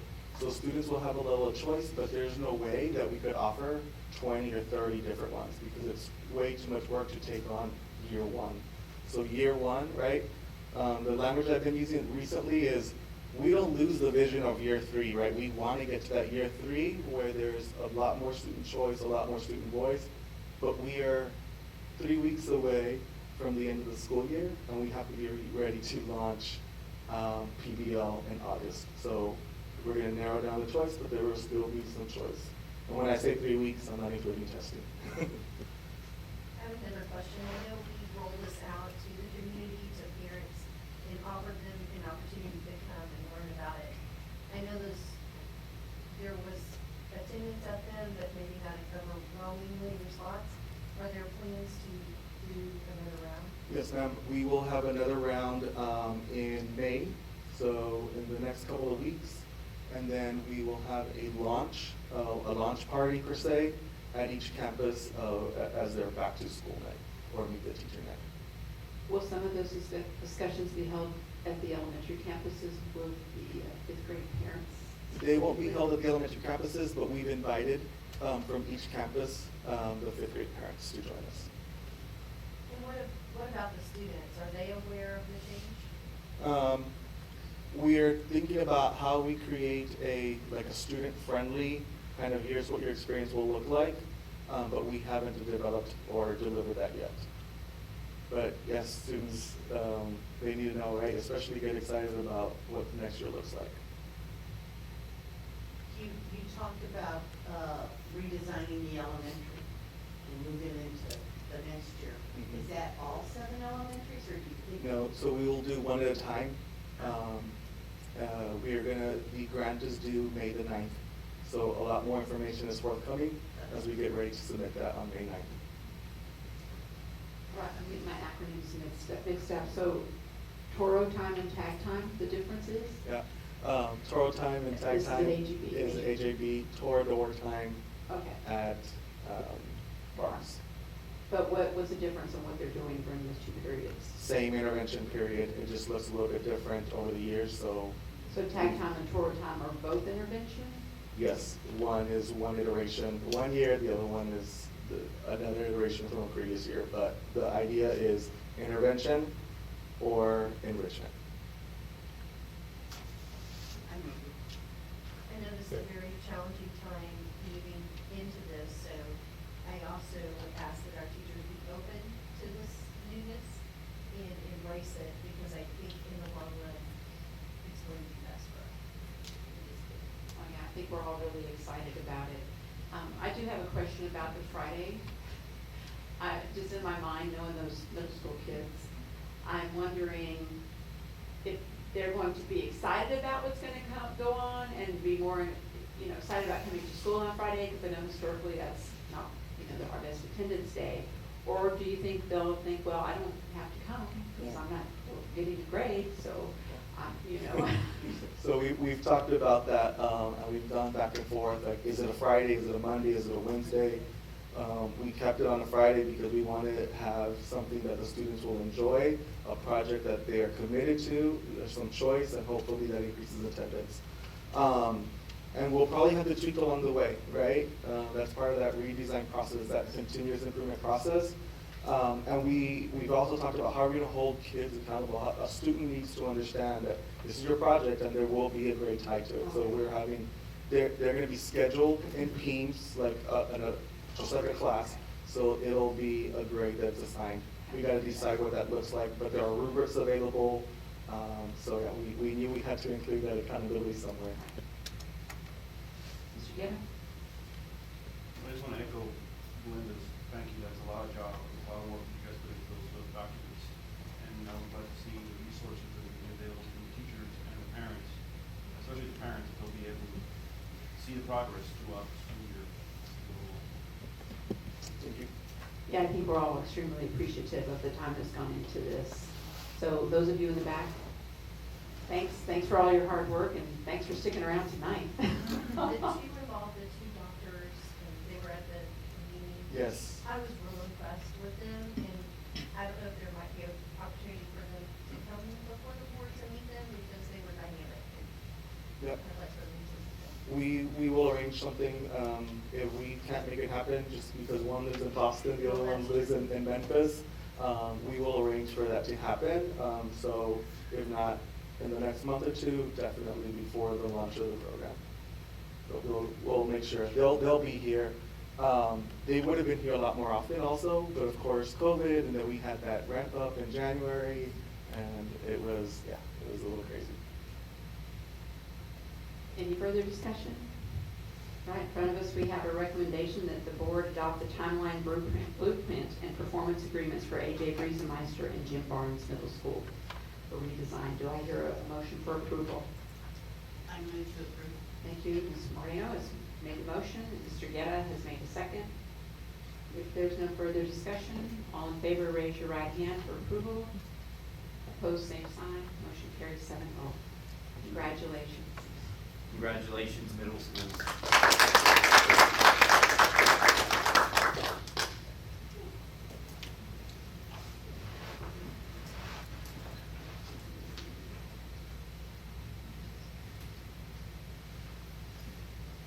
All right, next up, we have the discussion and possible action regarding the application of appraised value limitation on qualified properties. Bit of a mouthful, I know. Yes. Has this been off? Is it on? It's on. It is on. Turned it on? Okay. That's okay. President Jimenez, members of the board, Dr. Gutierrez, got some information we're looking forward to sharing with you this evening, and we've got some representatives that can fill in some blanks and answer some questions that you may have. But we just heard this evening a lot about growth that is coming to this area in the way of residential growth, but that's not the only growth that we could potentially be seeing here in Seguin. What we're looking at here is a large investor that is considering the Seguin area for a $215 million solar project. And I will let the potential consultant on our side would be Ms. Kathy Mathias. She is with Moat Casey. In the request for your approval, we're asking for two different consultants. One is on the side with Moat Casey, as well as the other for us would be from the O'Hanlon firm, and you've heard from them in the past. They helped us, both of them actually helped us with the previous Chapter 313 agreement that we experienced with Seguin ISD and Caterpillar. So this is another large investment potential, and we'd like you to consider that. So I'll ask Ms. Mathias to come up, and also we have a gentleman that is representing the consultant for Magnolia Solar. They are the investor, and so he could probably answer some questions as to the site and why they might be choosing Seguin. So let's see what they have to offer for us this evening. Ms. Mathias?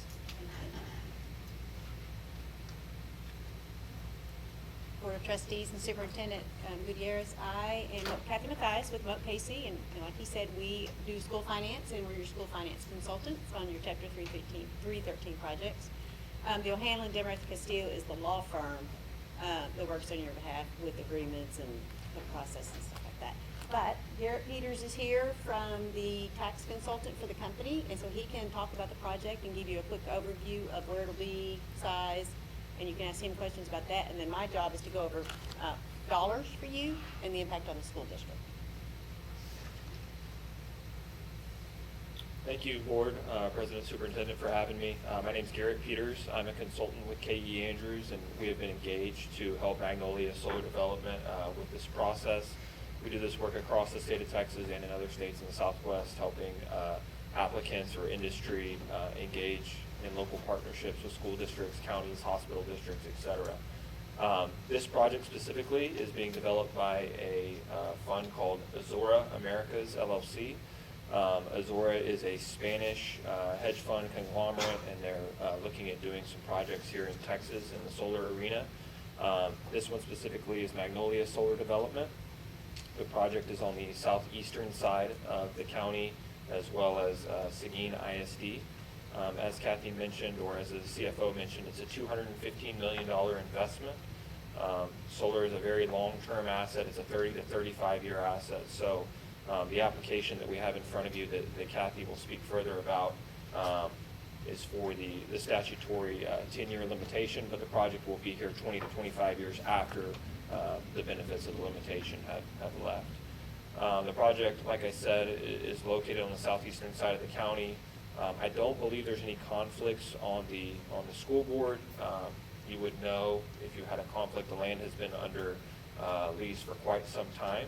The landowner is QSTS Ranch Partnership out of San Antonio, and they've owned the land going back to the late 90s. So like I said, you would know if you had a conflict, I would think. Do you guys have any questions for me about the project or about the applicant? I prepared the application. I'm happy to You said it was answer. 80 acres? How many acres? Oh, sorry, it is over 2,000 acres. 2,000 acres. Where did it? And where exactly is it? You say the southeast part of the county. So I'll show you a map, but it's off of FM 1171, FM 1117, I apologize. And it's right near the Gonzales County line. And you might commonly know the area as the Sand Hills, if you're familiar with that area. It's right up in that section. 1117 and what? And the Gonzales County line. Oh, okay. Yeah. And I'm happy to show you a map if you want.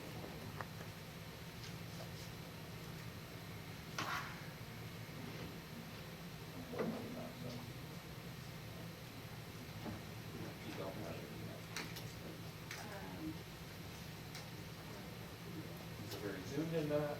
It may be helpful, but the best map probably to see the overview of the project and where it's located. Would be this map right here.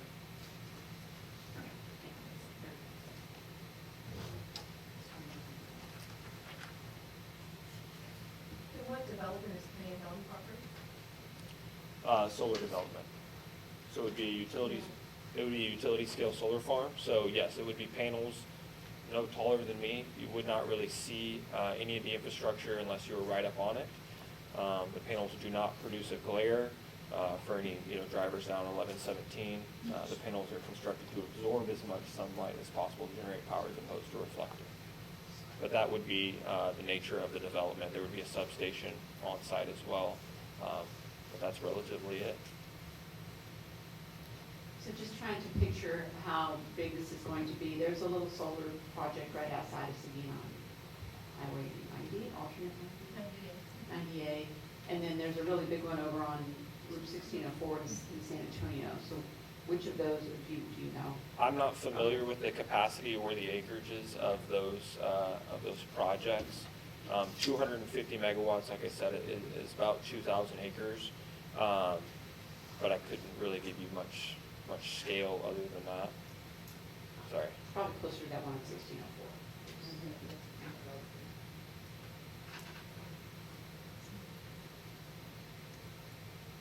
Any further questions for Mr. Peters? Okay, thank you. All right, now the fun stuff. I want to just real quick, because I don't know if any of y'all were here when the Caterpillar project came. The 2022 is basically the last year of your agreement with them. This process can take 5 or 6 months. So what you do today, accepting an application, it doesn't mean you're committing to anything. You're just saying we're going to let it go through the process with the comptroller, and that's why it takes 5 or 6 months. At the very end of the process, you get to have there'll be a final meeting where you get to say yes or no to an agreement that will have been negotiated between you guys and the company. So that's just kind of the quick overview of how long, it can just take a while. So you'll have a long period where you won't hear anything because we're waiting on the comptroller. So basically, what is it, they're gonna build this big solar farm on the land, and everybody should have the handout that I put on your chairs or on your desktop. And so the limitation is, the program is $80 million for M&O value. That's what they're going to be taxed at for 10 years, $80 million. That's your limitation set by the comptroller. Your INS value, though, will be the full value of the project. And right now, what we estimate is based on what the company put in their application, because they have to do a good faith effort on what those values might be in the future. But it's a long time in the future, so things will be different by then. Because the appraisal district is the one each year who will actually determine the value. But this is what the company says based on their experience, or actually K.E. Andrews helped them, that these values might be. So if you look at that spreadsheet in 2829, column C tells you the full INS value of that project. It starts at $215 million. That's the peak value. It goes on, okay? In column D, that's showing the $80 million, that's your M&O taxable value. So you'll collect M&O taxes on that $80 million. And your tax rate will be whatever it will be in the future. You're growing right now, so we know you'll be compressed down at least in 22, 23 probably. So we don't know really what your tax rate will be by then, but we just use whatever we know about your district at the time. The interesting thing about solar is it has a mandatory depreciation schedule, and it's in statute. I don't really know why it's in statute and why they care about the solar, but they do. And it has a floor. It can never go below 20% of the peak value by year 10 or 11. And if you look at 2038-39, it's where it calls it VP1. That's where they have to do maintain viable presence for 5 years after the active limitation. It's set at $43.2 million, and it pretty much stays $43.2 million. So while it does have a rapid depreciation schedule, there will be a floor. It will never go below, which is helpful when you're doing your INS, that you're going to have that in 10 years or so. You'd have that $43 million on the value. The early years, you're going to have $215 million or so, which will be very helpful when it comes to INS and debt. All right, so what is the benefit to the district? So there's 2 or 3 of them. One of them is you get to fully tax it for INS, so it does help your district. M&O, there is there's payments that the company will make to the school district that's allowed by law, above and beyond your INS and outside school finance. So TEA is not going to reduce any state aid that you get because you're getting payments from the company. That's one of the big benefits for you. And it's not encumbered. There's no rules about what you spend it on. So column G on the spreadsheet, where it says $1.3 million in 28-29, that is what we call a revenue protection payment. It is spelled out in the agreement, allowed by law, and it says if they built the solar farm, but you did not enter into an agreement with them, how much M&O revenue would you have? And then it's compared to, they built the solar farm, you did go into an agreement with them, and it was only taxed at $80 million instead of the full value for M&O, how much revenue would you have? And we compare the difference. And if you had more revenue with the full value for M&O and no agreement, the company's going to make up the difference between that. So you'll get, we estimate it today that payment's $1.3 million. Fully outside TEA, they don't see it, they don't touch it, they do not reduce your state aid. There's one other benefit you can get from the agreement with the company, and it's in column I, and it's called a supplemental payment, also allowed by law. It is capped at $100 per ADA per year. So typically it'll be about 15 years or so. You would get every year, but y'all are 6,300 ADA or so, and that's probably a low number right now because I know y'all are getting kids. But this project, when you look at the column H after the revenue protection payment of 1.3 at the bottom, there's net tax savings to the company of $3.8 million. Well, your $100 for ADA is like $9 million total, and that's gonna eat up, there's no savings left for the company. So what typically happens on these agreements is it's a negotiated percentage of the net tax savings after they pay you the revenue protection payment. We show an example of 40%, which totals to 1.6 million or so, but that's just an example. The actual percentage would be negotiated and a little bit further down the road between O'Hanlon Law Firm and the company's lawyers, and they go back and forth on that. Where y'all are happy, they're happy, and we have to send it to the comptroller for them to be happy, and then you get to have your final vote. So your total in column J, which includes the revenue protection payment and the supplemental payment, is 2.9 million or so, and the company still gets about 2.3 million in tax savings. So that's kind of the quick overview of your money. Potential money out of this, but again, in the future, appraisal district sets the value, your tax rate will be different. School finance might be a little different, you know, because we've got 23, 25, and 27 sessions. I'm sure we're all looking forward to those. And so, but this is what we know today about this project and about your circumstances in your district and the school finance system. Any questions?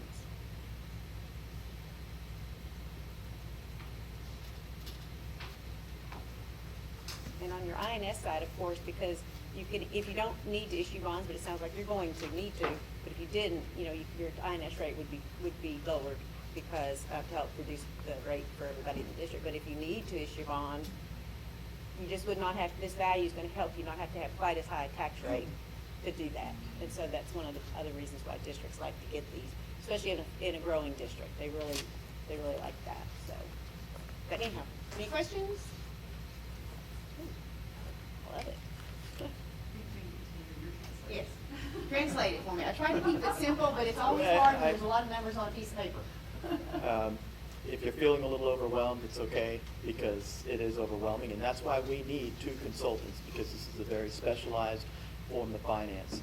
But to boil it down into language that we can all process and do something with, it adds value to what you already heard on our INS side. That's easy to understand. So on the M&O side, what's the impact to the school district? There really isn't a negative impact in terms of school finance. We will still receive our funding from TEA as if the project were never there, or if it was there. Our school funding is going to be based on our demographic of students and their attendance. So how it's allocated between tax collections and state funding is irrelevant, because at the end of the day, we will get that same formula entitlement, just like we went over in our recent board workshop. Now, what we do have as an added advantage, though, in this case, is what was depicted to you there in column J. Those are funding amounts that would come to Seguin ISD above and beyond what we would otherwise receive. And as it stands right now, that is not subject to change. That's the law. So whether or not the legislature would have the authority to change some things that are already in place, I wouldn't think they could. We'd probably be grandfathered in, I think is a reasonable thing. So this may be our last opportunity. There were some efforts made in the previous session to really minimize the opportunity of Chapter 313 agreements, but there are speculations that there'll be a new arrangement, something similar to that. But this is what we know right now. Ms. Mathias did a really nice job of laying it out for you. And I'm hard pressed to find a negative unless you have a problem with this type of investment. That would be something, of your own prerogative if you don't like solar or something of that nature. But also keep in mind the location of it. I don't know if you could tell from the map, I'm not sure which one the gentleman showed you, but off 1117, it's really, there's not a lot there, and that's not, according to what we're looking at, that's not where the growth is either, so I don't anticipate it will jeopardize some of that. But those are all personal opinions. I apologize if I overstepped there.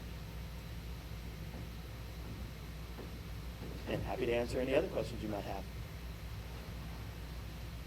So the other law firm would be just to draw up the Chapter 3 Right, so I've already started my legal file, and we haven't even done anything yet. It's already, you know, a half-inch thick. The one that I have for Caterpillar is about 4 inches thick. So these involve a lot of contracts and a lot of documentation and a lot of agreements, a lot of things that take place over the course of years.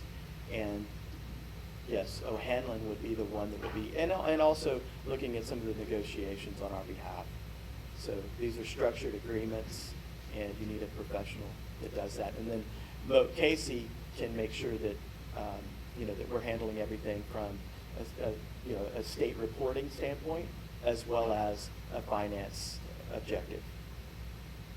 One of the things I should have mentioned is the company pays an application fee to you, which they wired, I believe, yesterday. I gave Neilbert the proof of that wiring of the payment.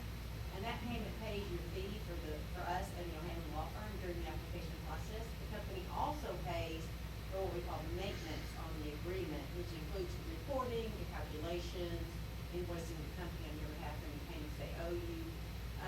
And so to enter into, to accept an application doesn't cost you anything because the company's gonna pay for your cost to hire us and the O'Hanlon Law Firm. And then if you enter into an agreement going forward, it doesn't cost you anything to make sure the reporting is done, the calculations are done, the company pays you. All of that's handled by us and the O'Hanlon Law Firm, paid for by the company, and it's all specified in the agreement on that maintenance. So they are obligated to pay you when the agreement says, do the reporting like you're required to by the state. And so again, you get benefit out of this with the revenue that they're gonna pay you, plus your IS stuff, and it doesn't cost you any out-of-pocket cost, which is one of the reasons why. Otherwise, districts probably wouldn't do it because y'all need money to do other stuff. And I can vouch for that as well, because going through this same process over the course of several years with the Caterpillar arrangement, we would receive the invoice, but it would be just a CC type invoice. The invoice itself was actually paid for by Caterpillar, and that's all. Everything is also reported through TEA. They're completely aware of everything associated with these agreements. So there's a real process here. There's nothing obscure or unusual about it. It's unusual to Seguin ISD, but it's a very common practice throughout the state and used heavily, and there's a lot of oversight with it. So I feel absolutely confident with the ones that we're asking to be our consultants. I do have one little item, housekeeping, I always, for some reason, forget to do, is, I know Garrett brought up conflict of interest, that I need to poll you individually, because the state auditor required that there's some verbal response to, is there a conflict of interest with each board member? So I'm just gonna say, anybody have conflict of interest? So I just need to hear, no. Conflict of interest. Okay? No. No. No. No. Yay, that's it. When you We say have the to do that company- now, we have to do it at the end as well. When you say the company, you're talking about Magnolia Solar? Yes, Or yes. not the LLC? Magnolia Solar. And where are y'all located out of, Magnolia Solar? Magnolia Solar, there's an office in Dallas and in Miami. And you have developments all over the country, is that what you said? They're working on 3 in Texas, all the prior developments are in Europe. Is there any chance the deal won't happen, or is it? There is. I mean, this is one of the biggest and most important hurdles from our standpoint, but there are other hurdles that the investors would need to clear, and feasibility and things of that nature. But if they get to this point, I don't want to speak for them, but there's still opportunity for them to decide this isn't the place. I don't know if Derek, you want to speak to that at Yeah, all? I'll touch on that. That's a great question. So yes, one of the big hurdles is property taxes. They're high, as we know, here in the state of Texas, right? Additionally, feasibility, environmental, wetlands, getting the land, all of those things are mostly taken care of, right? But the big elephant in the room is selling the power, right? And so at the end of the day, a customer has to be found. The big benefit of 313 and tax abatements in general is it allows the company to reduce their operating expenses, which then allows them to charge a lower price for the power, and hopefully they can be the lowest price on the market and find a customer for that power, a long-term customer, and make sure the asset is here for a very long time. The asset won't be constructed without a customer, right? And so that's very important, but for the district, it's important as well because it underwrites this is going to be a long-time taxpayer in the district. So the fact that we're here shows that it's not an early stage development, it's kind of in the middle of the process, and that's reflected by the operation statement we put in the application. But we've put it in there as far as the comptroller will let us go out. So we've stated that construction will start in 2026.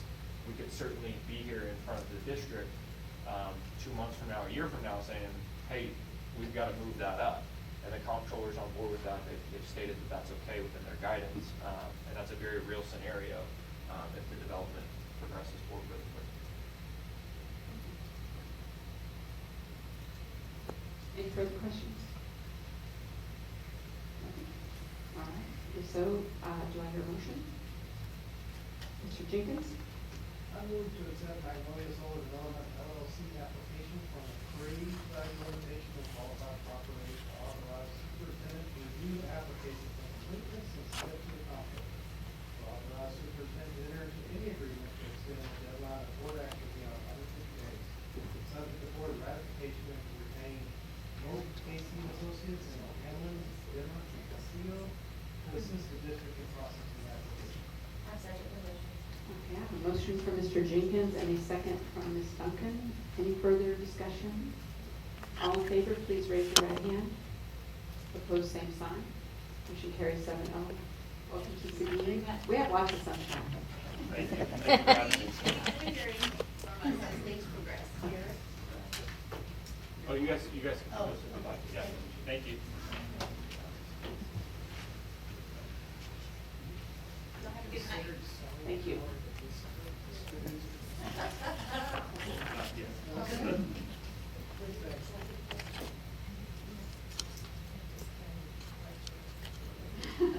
Okay, next up, item 8G, which is to adopt the resolution for the assignment of fund balance.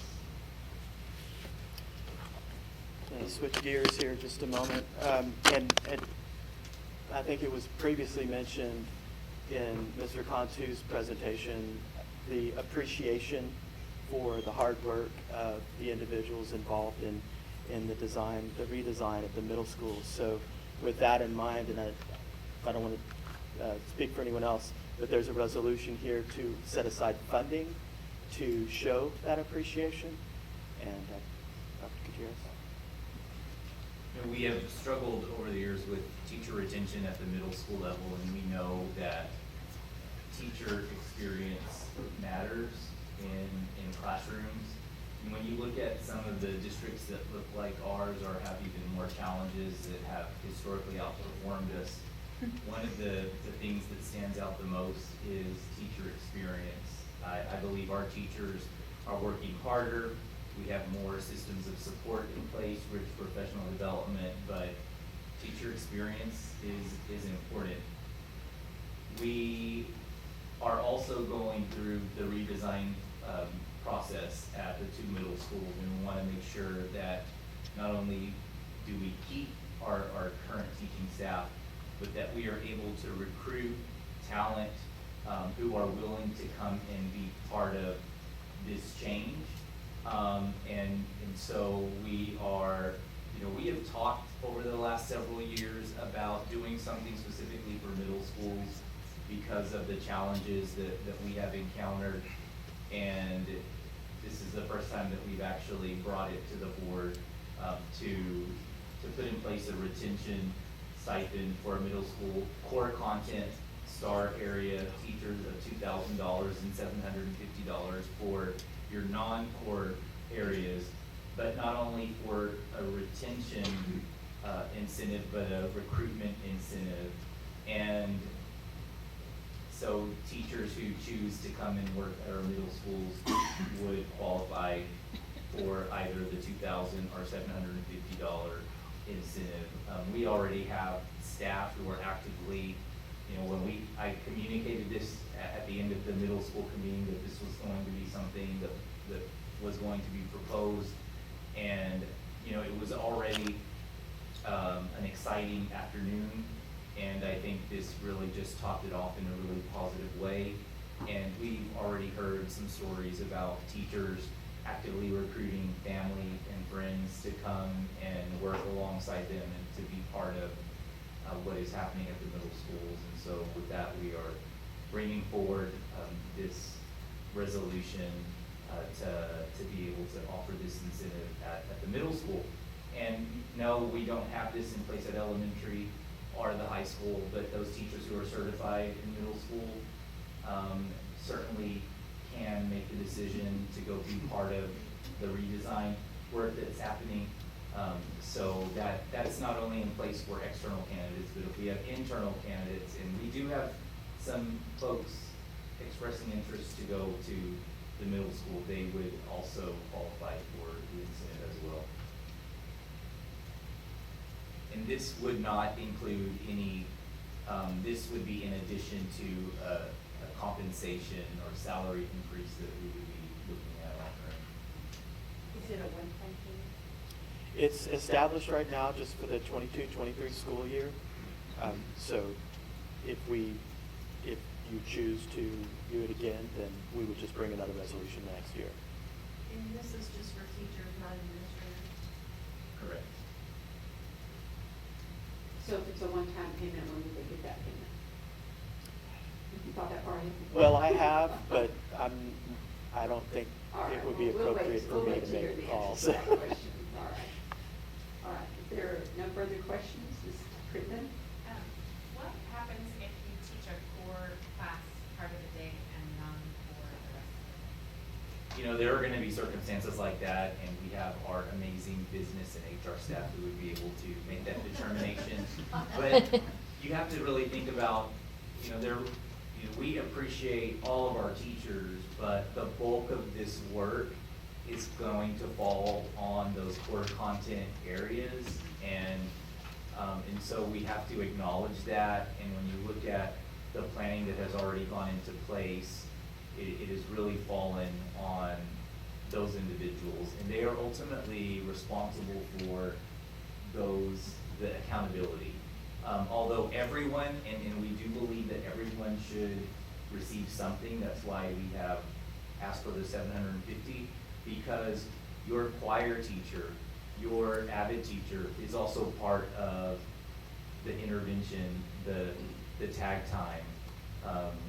So we want to also acknowledge that they too are playing a key role in this as well. Is that amount, is that going to be enough to incentivize them?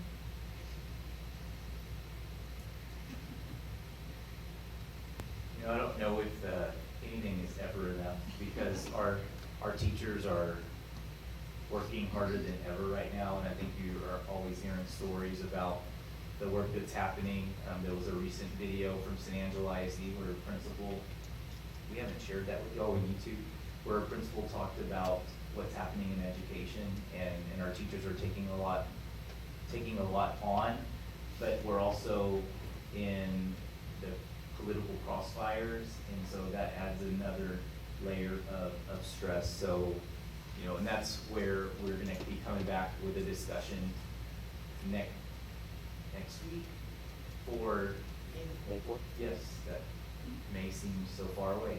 Next week, to talk about what we'd like to do for all staff, but, we thought that the 2,000 was reasonable.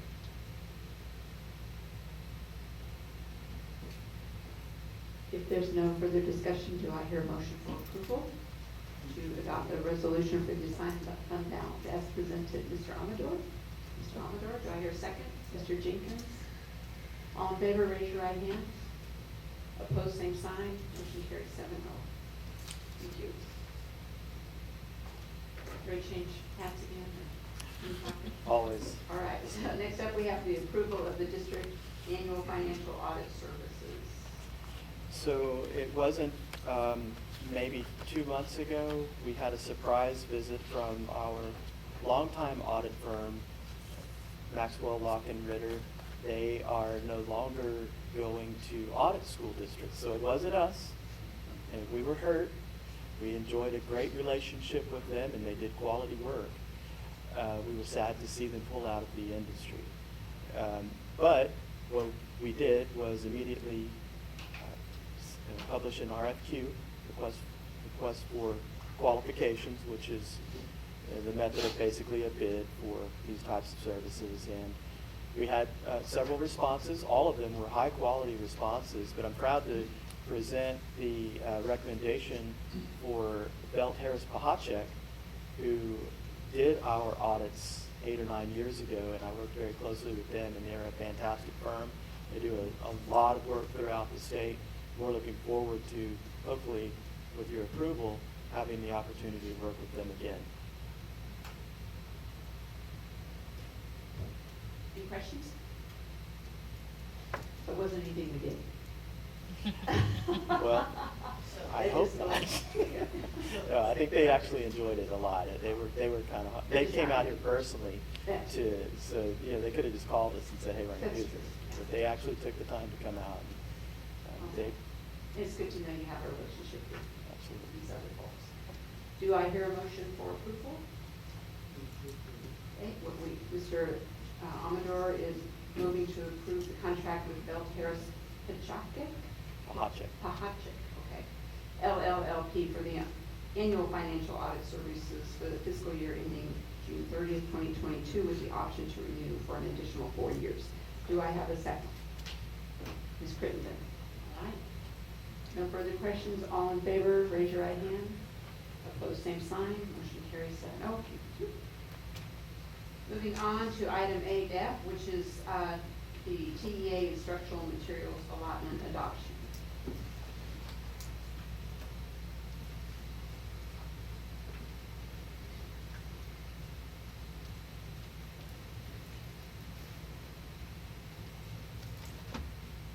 Good evening again, members of the board, President Thomas Jimenez and Dr. Gutierrez. This evening, I'm going to invite Dr. Williman to step through the PowerPoint presentation because it is going into some detail that we haven't necessarily seen before, and she can talk about the intricacies of those gap years.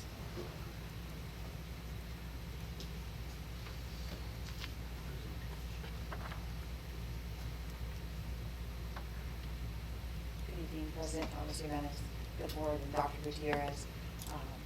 We're here to talk about instructional materials. Mr. Cantu shared in January some of the things that we were coming up for review, so then we're going to tonight share with you the funding sources and the final selections from the teacher committees and the steering committee on this. So just a reminder of where we are, and I won't go too long in this one because we've been here for a while. And you've seen this slide before. But this year, the official proclamation from TEA, Proclamation 2022, is for health and physical education courses.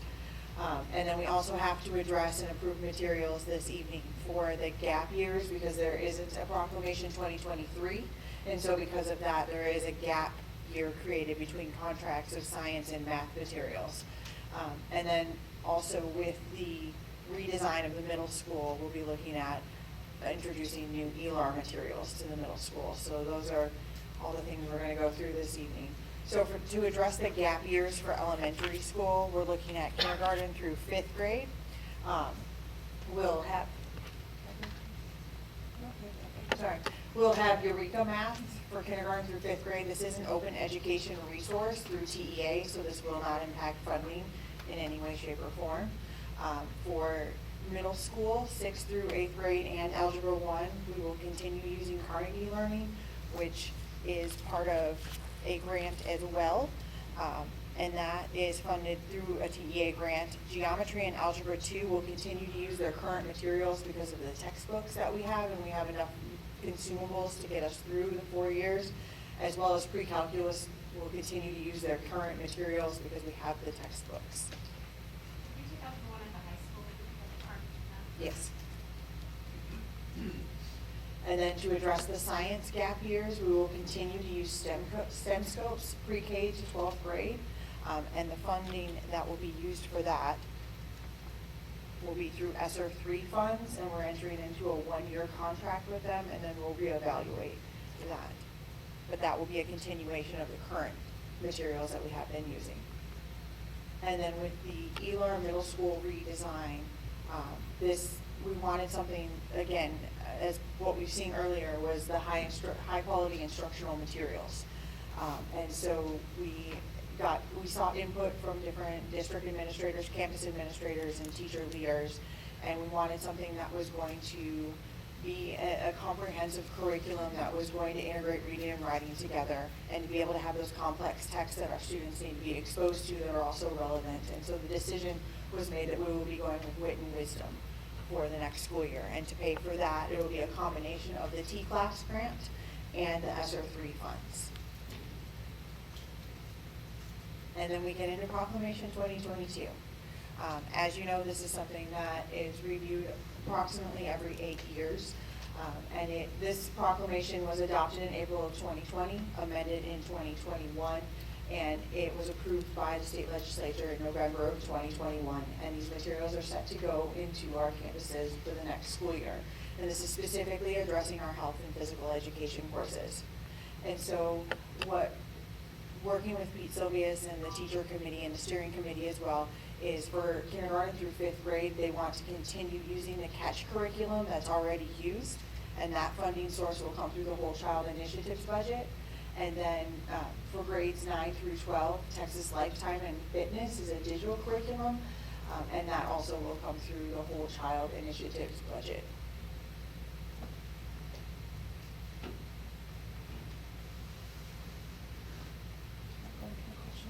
Then I had a question slide. It's not there, so does anyone have any questions? You do have also in your packet the chart of, and then if you access it through online, I live linked everything I could so that you could look more into it, but it highlights the grade level, the subject area, the company, the materials itself, what format it's being used in, the length of the contract, and the funding source.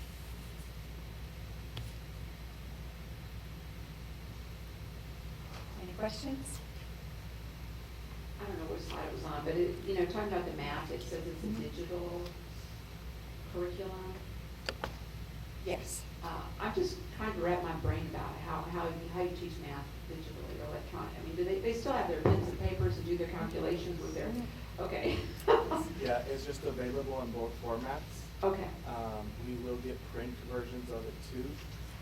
The digital versions is the exact same thing that students can use on their iPad. We're moving towards the one-on-one initiative, right? K-12, and so we have to ensure that the students have it accessible on their devices, and then the platforms that support that. For example, for the middle schools, Carnegie Math comes with it's called Mathia, and Mathia is part of that digital curriculum as well. It's similar to how STEM Scopes is how it's a digital platform, but we're still able to access print materials. Speaking of STEM Scopes, I was wondering if either of you could tell me how long we've been using that in the science classrooms. That would go back to the last adoption, which was before I took over adoptions, but I was over science at the high school. So I'm going to say we were on the old campus, so it was approximately 2014, 2015. It's going to be, so that would give us our 8 years if it was Proclamation 2014. And then this would have been the last year, but because there's no Proclamation 2023, it's now pushed to 2024. So I want to say, and just trying to go based on where I was in the district at the time, I want to say it was Proclamation 2014. All right, thanks. Do I have any further questions or comments? If not, do I hear a motion for approval? To approve the instructional materials allotment for, no, I'm on the wrong one. Sorry, go back. Y'all, I think you're gonna have to stay up here, but anyway. To adopt the instructional materials as outlined in the instructional materials adoption list. Do I hear a motion for approval? Ms. Crittenden, do I hear a second? Mr. Guerra, no further discussion? All in favor, raise your right hand. Opposed, same sign. Motion carries 7-0. Thank you. All right, so next up is the instructional material allotment, IMA certification. President Thomas submitted, Dr. Gutierrez. This is a certification you have to do on your, usually we do this in consent, but TA's made the form really long and complicated. So it's posted, so we thought we would just put an action item this time to kind of explain it. You have to certify that the materials you're going to purchase with IMA funds meet TEKS guidelines, or you have to report percentages and things like that. So it's kind of a checklist, and so you can't spend your IMA money until you turn in this form. They won't turn it on for you to spend. The catch is, we usually get about $1.7 million per biennium. We got about 500 and something thousand, and the money's already been spent. So we're approving something for money that's not even there. So it's kind of just a checkbox and a step you have to take at this point. So 'cause they reduced IMA allotment by a huge amount. So, expecting you to use ESSER funds to supplement those purchases, which is what we're having to do. Because we had committed IMA funds out for 8-year purchases, making payments on adoptions over 8 years. So we'd only spend so much a year, and we'd save so much every biennium, so it would roll over, and we had it all kind of rolled out, so we knew what we'd spend and what the payments would be. But that all got thrown out the door when they cut the funding. Any discussion? No? Not, do I hear a motion for approval of the instructional materials allotment for 2022-23 school year? Mr. Dieta, do I hear a second? Second from Ms. Duncan. No further questions. All in favor, raise your right hand. Opposed, same sign. Motion carries 7-0. Thank you. Next up, we have to consider recommendations for teacher term contracts, probationary contracts, employment agreements for teachers and other non-administrative staff, and termination of probationary and term contracts. We waited all night to see you up here. That was a mouthful. So good evening, Board, Dr. Gutierrez, and President Jimenez. And as you said, I'm asking for your consideration for the recommendation of the teacher term contracts, probationary, and employment agreements for teachers and other non-administrative staff, and any termination of probationary and term contracts, which we don't.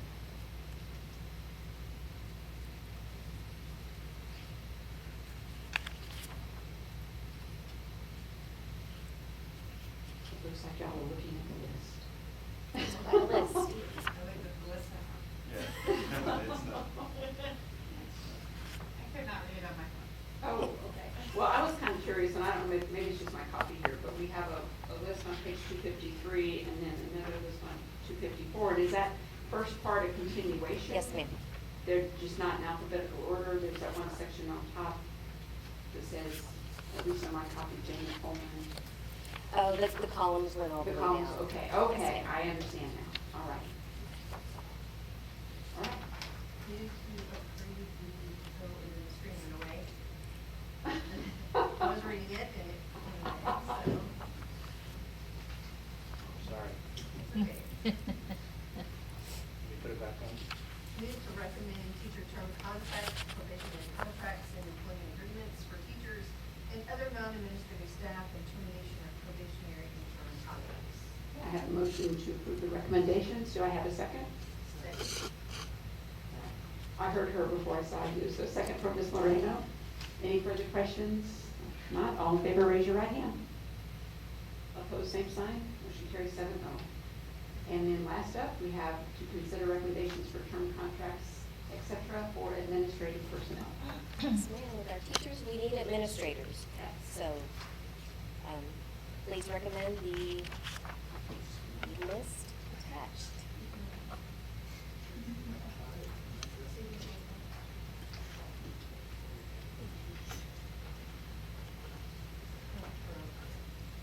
Here it is.